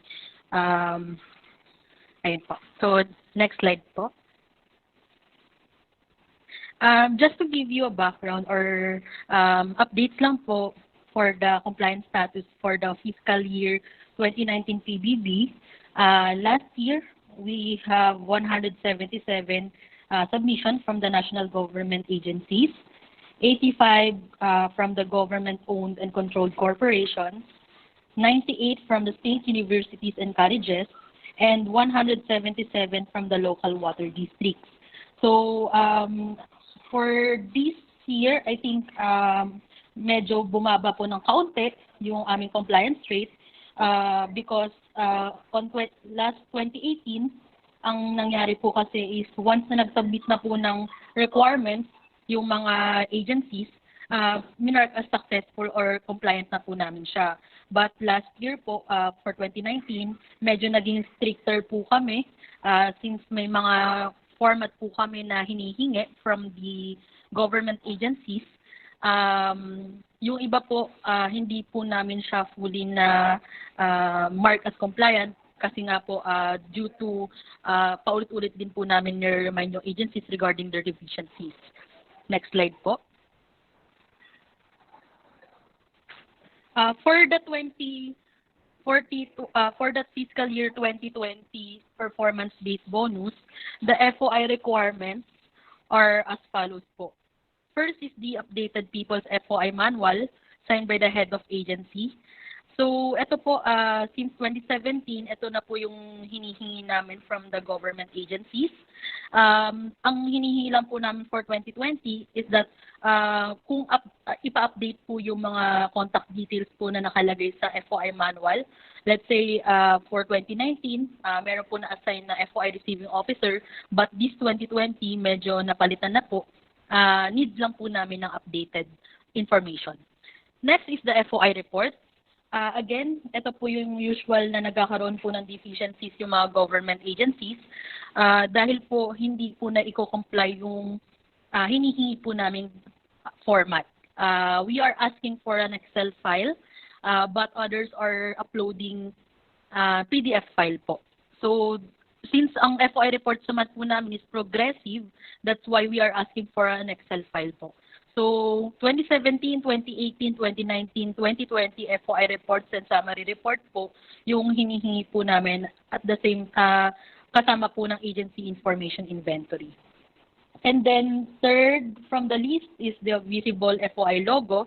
So karamihan naman po sa mga agencies, ito po yung number one na naiko-comply naman po nila.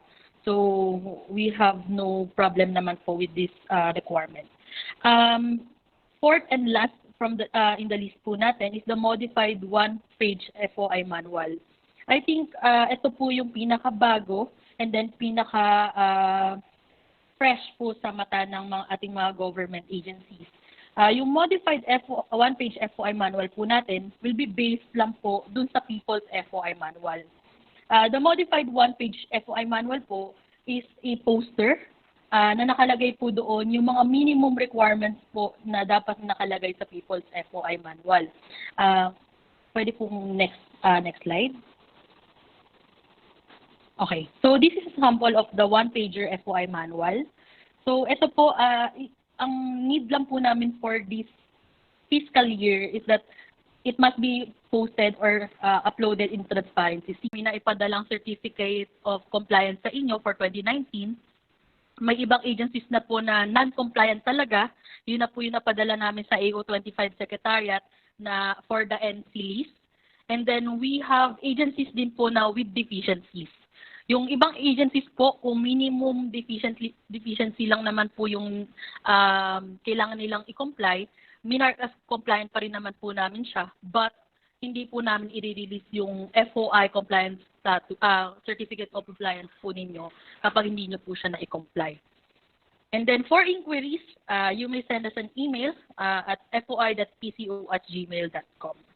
Ayun po. So for any questions po or concerns, clarifications, later po, I think we have a question and answer forum. Or you may type it in the question box po sa YouTube channel natin. Ayun po. Thank you, Ms. Nadine. Thank you, Danica.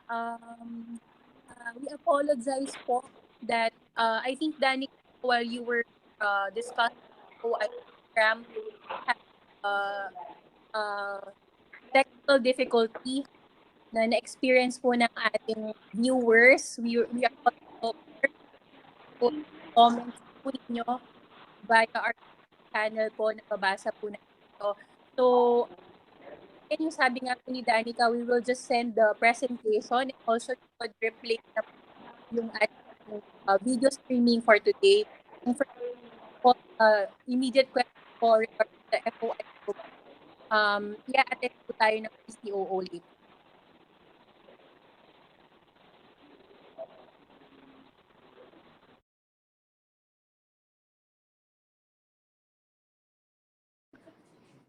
All right, so moving forward,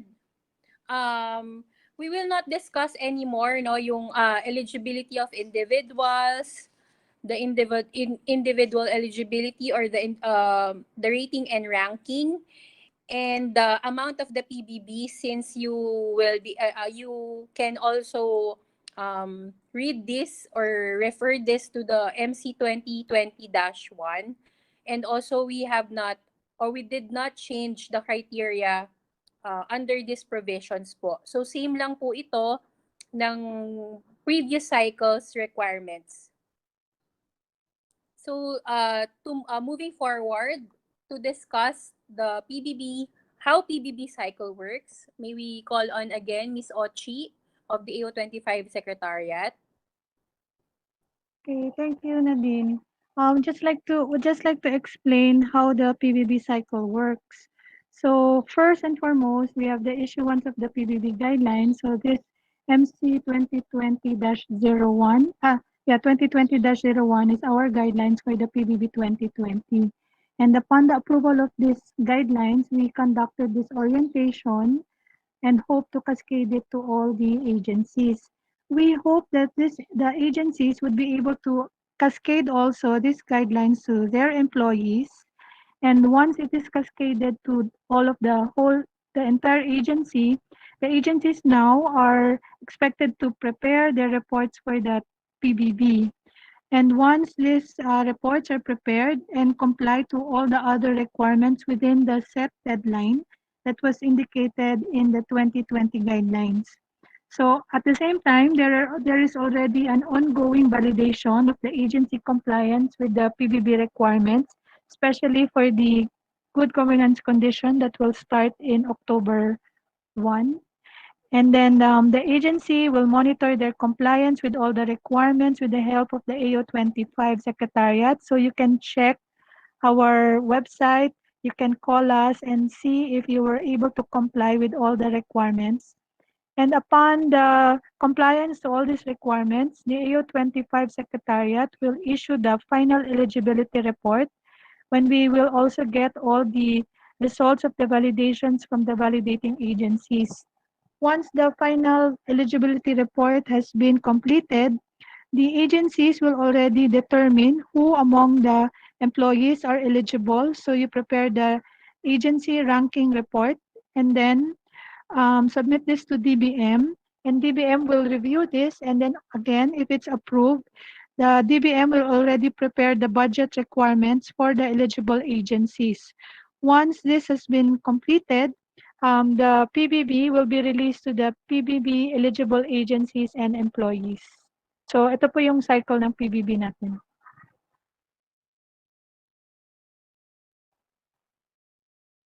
Nadine? Yes, ma'am. All right. All right. Thank you, Miss Ochi, for that run through of our cycle or how the PBB cycle works. So we are nearing our end of the presentation, but before that, we would like to remind all agencies and focal persons of the deadlines for the 2020 performance-based bonus. So meron na po tayo ditong mga nag-lapse na or due na po, tapos na po na deadline, especially on the procurement requirements to be validated by the GPP-BTSO. Narinig naman po natin yung presentation kanina ni Ms. Kat.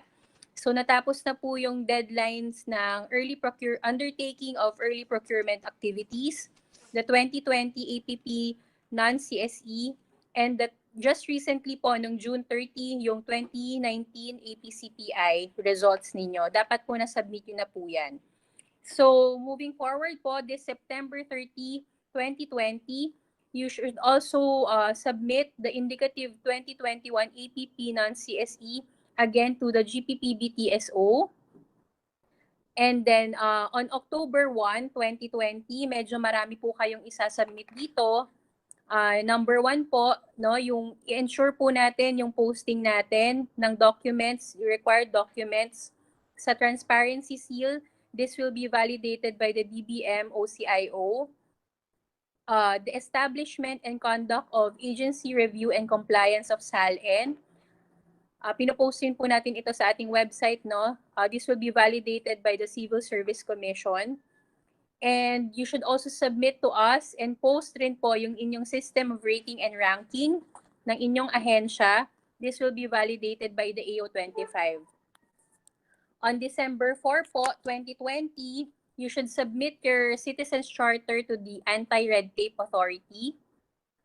On December 15, 2020, may correction lang po kami dito dun sa na-issue namin na guidelines, timeline. This is FY 2021, not 2020, APP CSE. This will be validated by the DBM Procurement Service. And at the end of the year po, December 31, 2020, meron din po kayong tatlong isasubmit. So, ito po yung QMS certification to be validated by the GQMC and the DBM SPIB.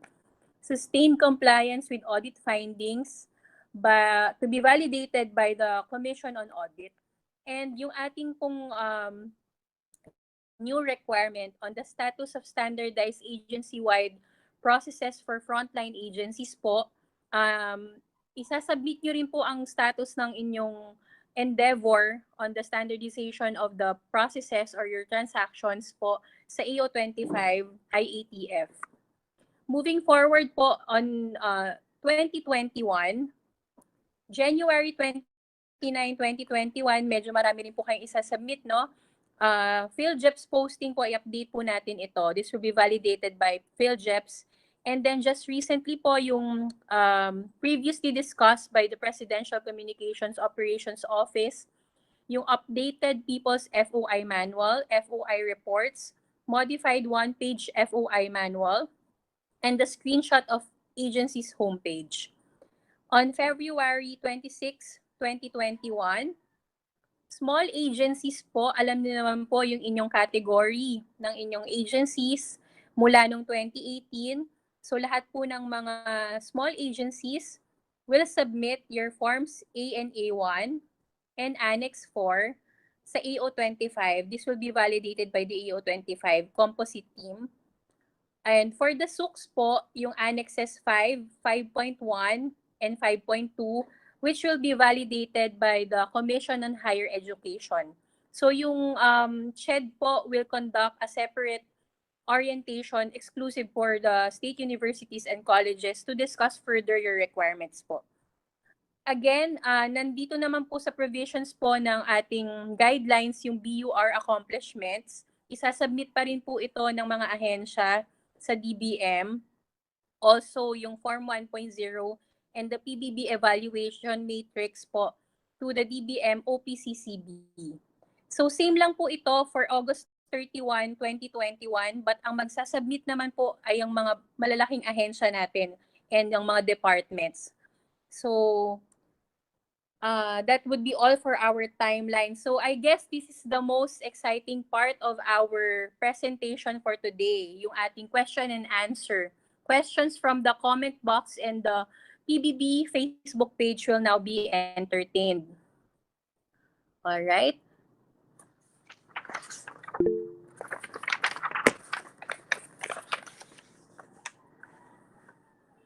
Okay, so we can now read yung ating first question.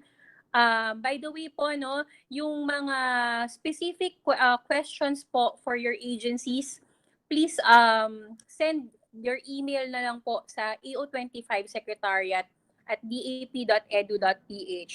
Kasi due to limited time po, we will try our best to answer all your questions and clarifications po. Nandito po ang ating mga TWG members and validating agencies po para sagutin at tulungan po tayo na mas maintindihan po yung requirements for the 2020 performance-based bonus. So our first question po is from Engineer Rolando Hagaser from PUP. So about the Citizens Charter, in compliance with ARTA circulars, what if a certain agency has delivery units? The agency and each delivery unit promulgated the respective Citizens Charter to comply. In further complying with the guidelines for the grant of the PBB, which Citizens Charter should be posted on the respective website of each delivery unit. So, pwede po tayong matulungan ng ating representative from ARTA. Hello, good afternoon po. Narinig po ako? Yes, sir. Clear po. Ayan. To clarify the question lang po, a government agency has parang service delivery units and then each delivery unit may kanya-kanya pong citizens charter. Which citizens charter yung ipopost dun sa website po nung agency. Is that correct po? If that's the case po, different po kasi yung citizens charter, then all should be posted kasi hindi pwedeng may process na ginagawa na walang posted na basis the citizens charter. Although in MC number 2019-002 tsaka sa reference B, we're actually calling or pushing for a unified or compiled citizens charter wherein kung sa isang agency po sana if kaya unified na yung citizens charter from central down to the regional, field and provincial offices.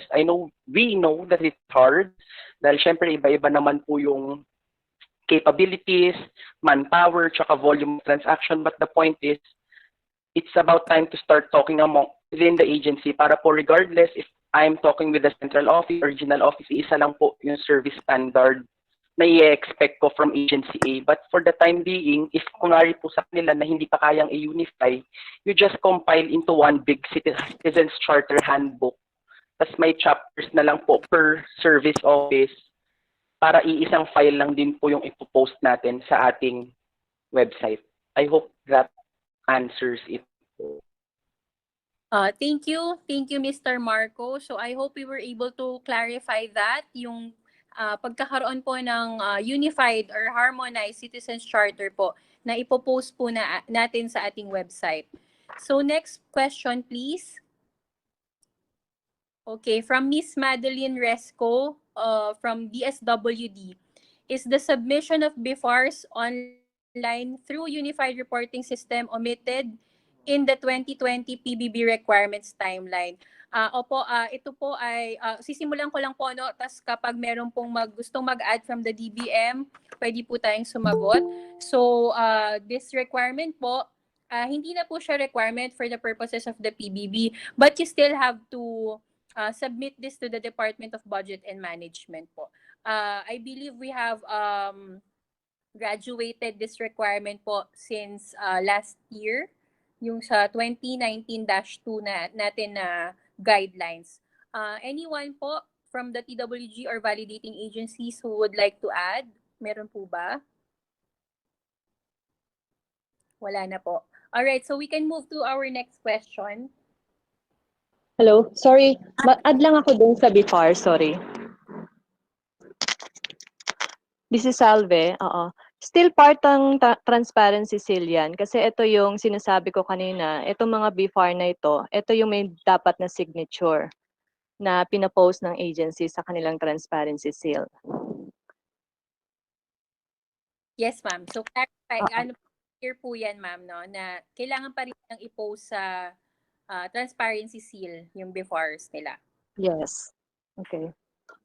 Okay, ma'am. Thank you po. So, next question po natin.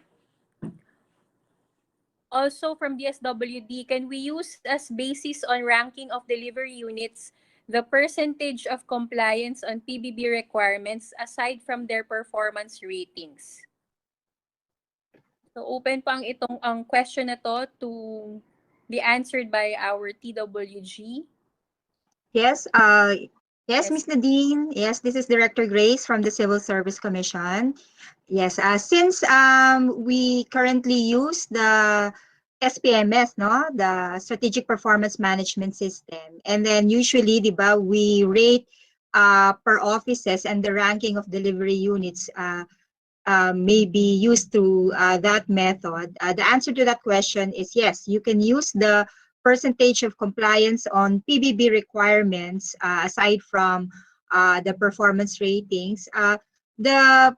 The method is you can include it actually as part of your indicators, no? Performance indicators on compliance with the PBB.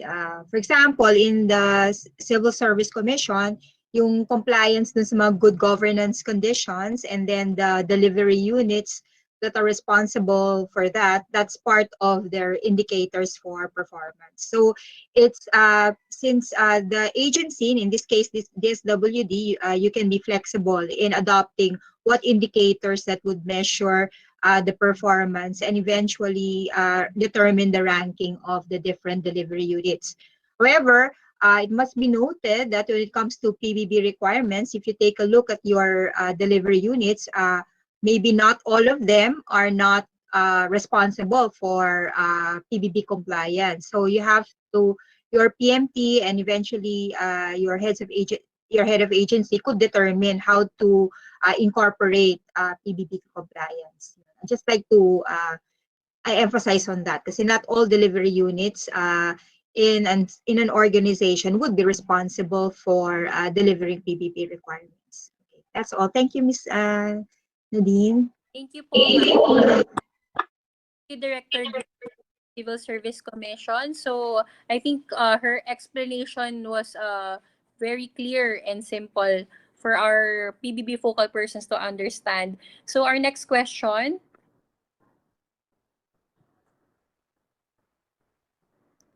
From NCMB Region 12.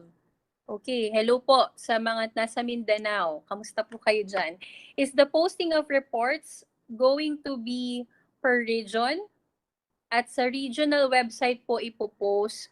Or per agency po, then consolidated report by the central office posted to the agency website? So, siguro i-clear natin kung itong report na ito.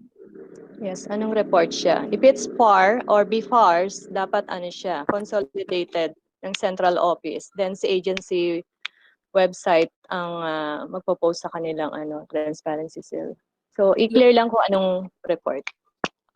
So, babalikan na lang natin tong si NCMB kung anong klaseng report itong sinasabi niya. But usually naman talaga, dapat consolidated yung report nila ng regions and the central office. So, next question. All right. Ronald Allen Mabunga, will there be consideration for SUCs which may not be able to achieve all targets under the the General Appropriations Act of 2020, given the current situation, COVID-19 pandemic? Continue for next slide. In particular, targets in academic program accreditation, research, and technical advisory extension programs without face-to-face engagement, this will be difficult to achieve now. So do we have representatives from the Commission on Higher Education? Or maybe our other TWG can give light to this question po.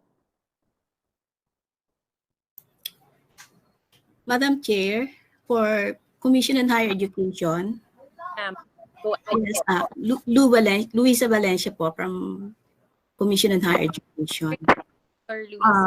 In reviewing their submission, of course, we will be guided by the guidelines. So, will the Secretariat or the TWG will allow them to submit adjusted targets, considering the reasons being asked?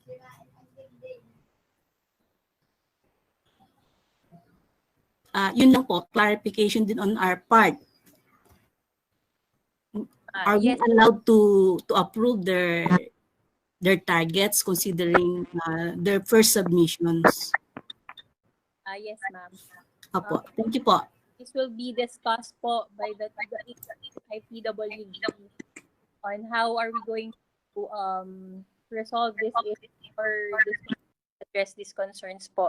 So maybe we could just reply to Mr. Mabunga with regards to this. Again, let me just give a quick response.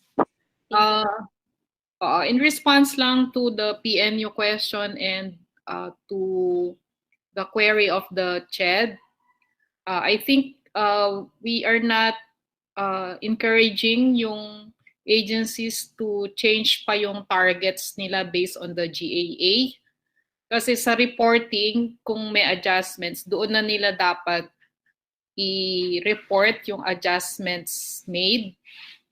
And I think CHED should evaluate kung yung reasons for not achieving the targets are acceptable or justifiable, or whether within the control or outside of the control of the concerned SUC, no?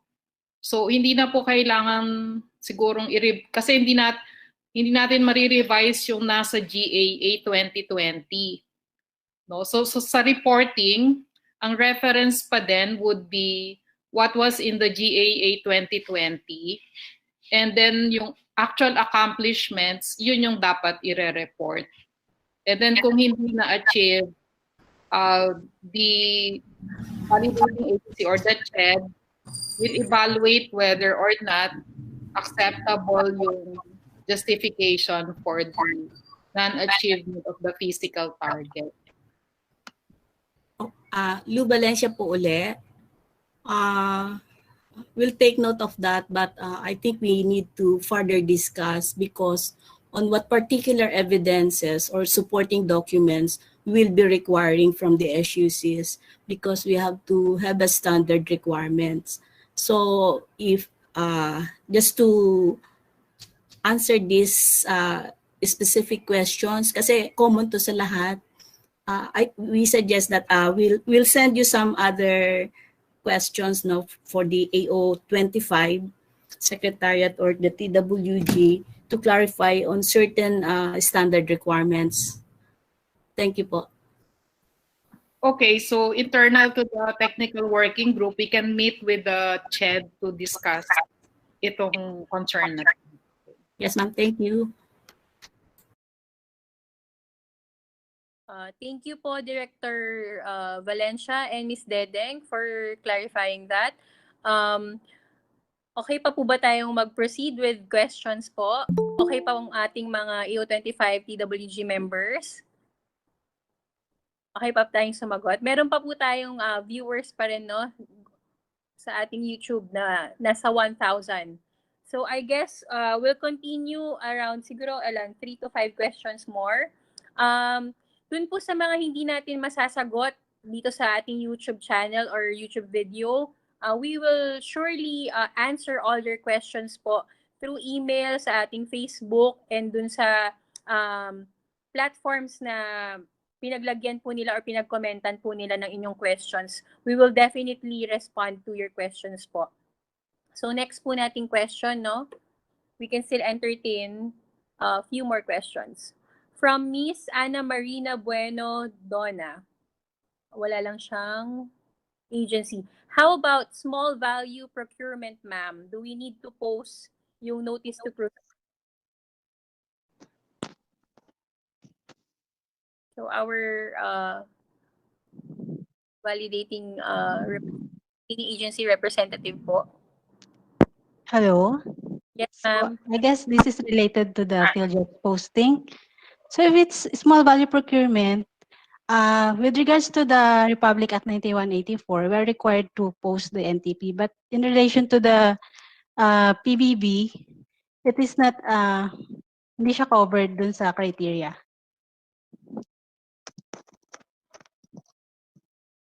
Hello? Okay? Hello? Hey, ma'am, we can hear you. Okay. So, ganun nga po. Pag sa Republic Act 9184, we are required to post the NTP of the small value procurement. Same procedure lang din kung paano tayo nag-post ng public bidding. But in relation dun sa PBB requirement, hindi siya covered. Ang covered lang yung public bidding, tapos ang ADC niya is more than 1 million.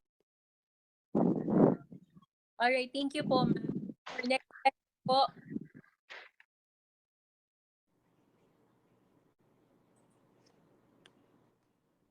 Okay, from Mr.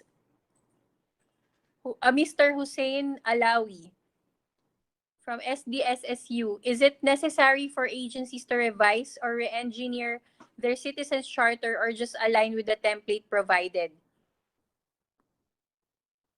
So our representative, Arta. Hello, good afternoon po.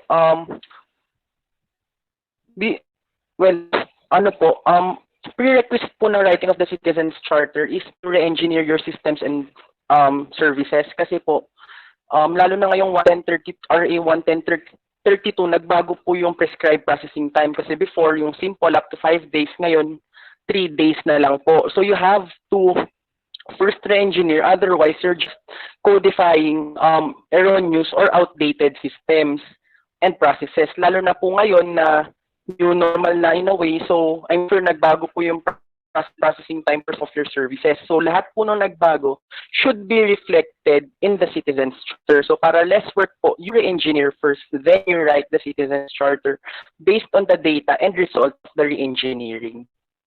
Thank you. Okay, thank you, Sir Marco.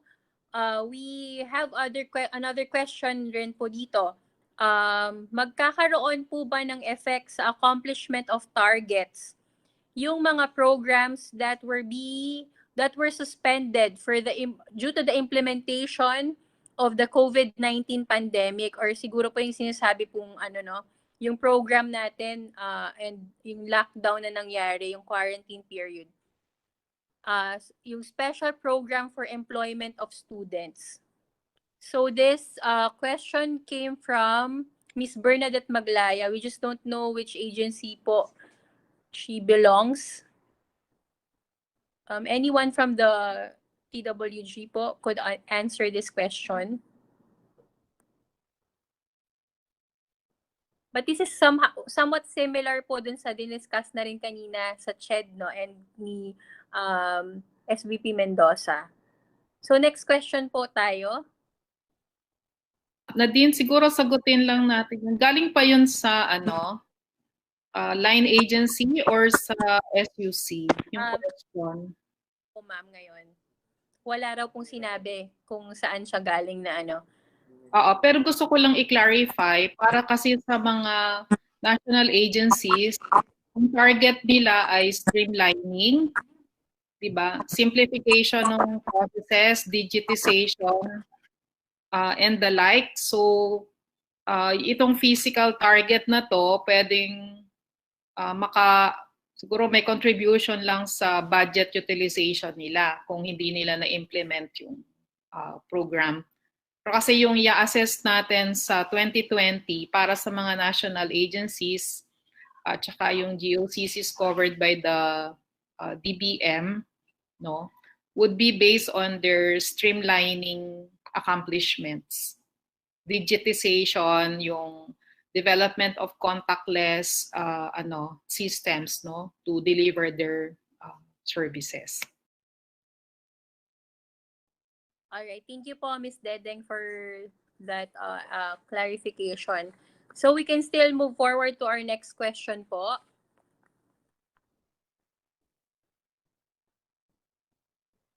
Okay. All right, from Mr. Arvin Cabillan of from the Philippine Competition Commission. There is a need to clarify further the use of 10-point and 5-point Likert scales in conducting client satisfaction surveys. Also, would it be better if item 6 of Annex 4 would provide more details in determining the CSAT score for the service qualities dimensions yata ito, no? Per service and quality overall and overall score. So, kay Mr. Arvin Cabillan, no, it was already mentioned earlier by SVP Mendoza that we will be providing an updated version of the Annex 4 po to tawag dito, aayusin po natin yung mga provisions doon sa Annex 4 and yung mga mas ika-clarify pa po natin yung requirements po. Ma'am, meron po kayong idadagdag doon? Yeah, oo. Kasi po yung Annex 4 medyo merong amendment. So, instead of 10-point Likert scale, ang sinasuggest po namin ay ibalik sa 5-point Likert scale to para magkaroon tayo ng historical data kasi ganun po yung nagamit na rin ng karaniwan ng mga agencies before. And para po siguro mas ma-simplify yung requirement or mas ma-clarify yung requirement, mag-conduct din siguro ng additional session yung AO25 regarding the provisions of Annex 4 or yung guidelines in conducting client satisfaction or citizen satisfaction survey. So, i-consider namin itong suggestion on how to determine the CSAT score per service. Thank you po, ma'am. So, we'll move on to our last question na lang po for this afternoon. All right, next question po.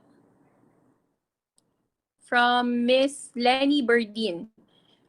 For SUCS, can SUCS targets be just 100% met due to the effects of pandemic? Since most trainings in extension services cannot be conducted through face-to-face. So, medyo related din po itong question na ito kanina doon sa previous question already raised. May i-add po ba yung CHED or Director Marie? Yes, ma'am. Lou Valencia again. I think we can answer this after yung meeting po. Katulad na nabanggit ni Vice President Dedeng. We'll discuss this lengthily or we discussed this to really consider yung mga concerns ng SUCs, and we'll just announce it after that meeting, Madam Chair. Thank you. All right, ma'am. So last question na talaga ito. Kasi medyo related din naman yung kanina, no? Okay, from ILS Dole, Department of Labor and Employment. Please consider, I think this is this is not a question. Please consider collaborating with COA regarding use of technology in financial transactions and or paperless transactions. Hopefully, okay po sa kanila. Thank you. So this is not a question, this is more of a recommendation po sa atin. Do we have a reaction on this po from our TWG and also from COA reps?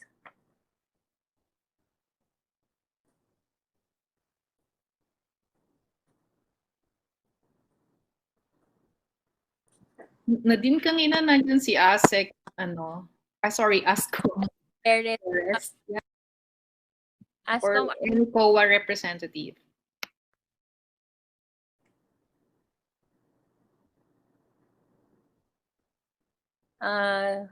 From COA po na ating TWG, meron po ba? Or si Ascom Perez ata ay... yeah. Ascom Perez is still here po. From COA. Alright, if hindi po sila maka-access ngayon para sumagot, maybe we could just take note of that comment and suggestion po para sa ating AO25 processes po. Noted po dyan from Dole.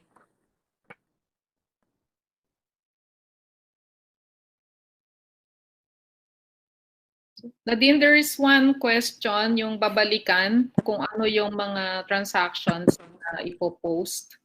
Ano yun? Yung galing sa NCMB report kanina. Na check ba natin? Yes, ma'am.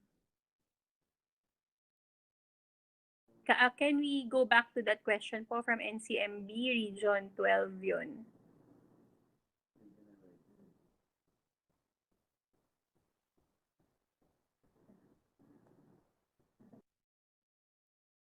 Yeah, this one. Di yata yan yeah. Ito ba yon? Yung kailangang babalikan natin kung anong reports ang nire-refer niya? Yes, ma'am.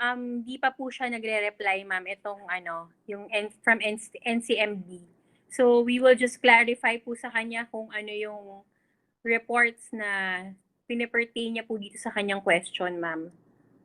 Yeah. Siguro what we can just mention is that for all the requirements that require posting either sa transparency seal or doon sa FOI and yung some other medium, no, i-clarify na lang natin na consolidated dapat yung report, tsaka dapat nandun siya sa agency website, especially agency kasi yung we treat now the department tsaka yung attached as separate. So dapat kung department, kung attached agency na sa attached agencies website. Kung sino yung agency na ini-evaluate natin yung overall compliance sa PBB, doon dapat niya ilalagay yung consolidated na report.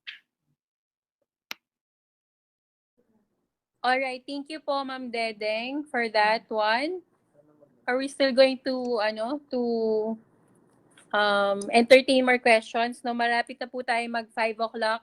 We apologize for extending yung ating orientation duration. But moving forward po,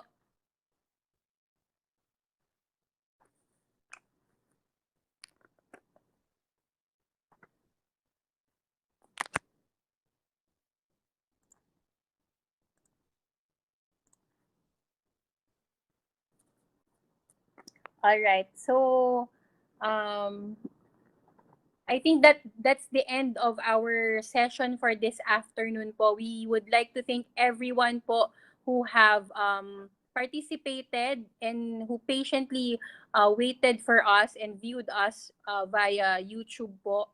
No? On behalf of the AO25 IATF, the TWG, the Secretariat, and our oversight agencies, we would like to thank everyone for spending time and listening to us in today's first ever online orientation that we have conducted. Indeed, this is a milestone for us and we look forward to seeing you all again po.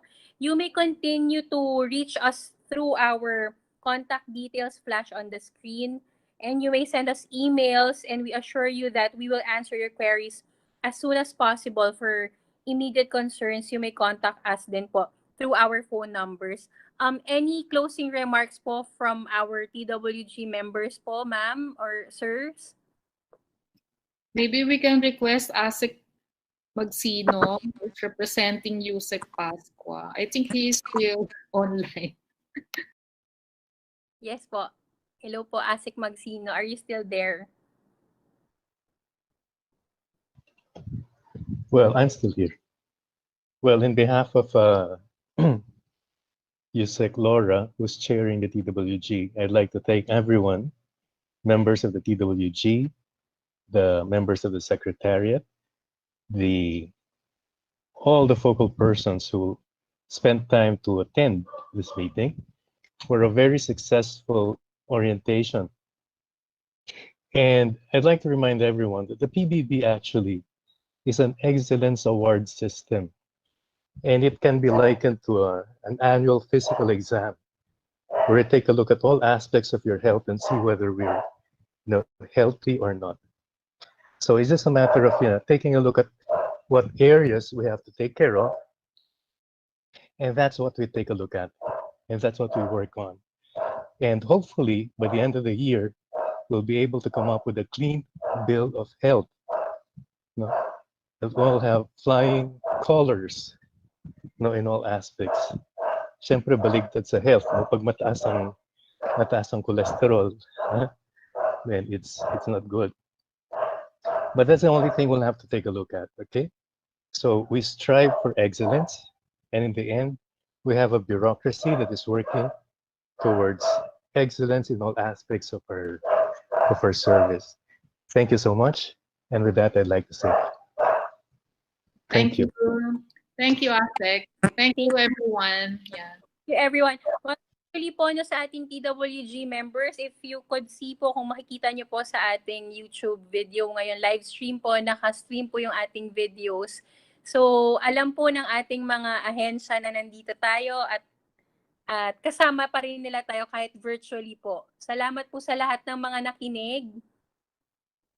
Mapapanood nyo pa po ulit itong video na ito, so you can go back and replay this video para po mabalikan po natin lahat ng requirements. Thank you po, Asik Magsino, for that message. Thank you, everyone. Stay safe and healthy po. Maraming salamat po. Magandang hapon po sa inyong lahat. Bye! Thank you.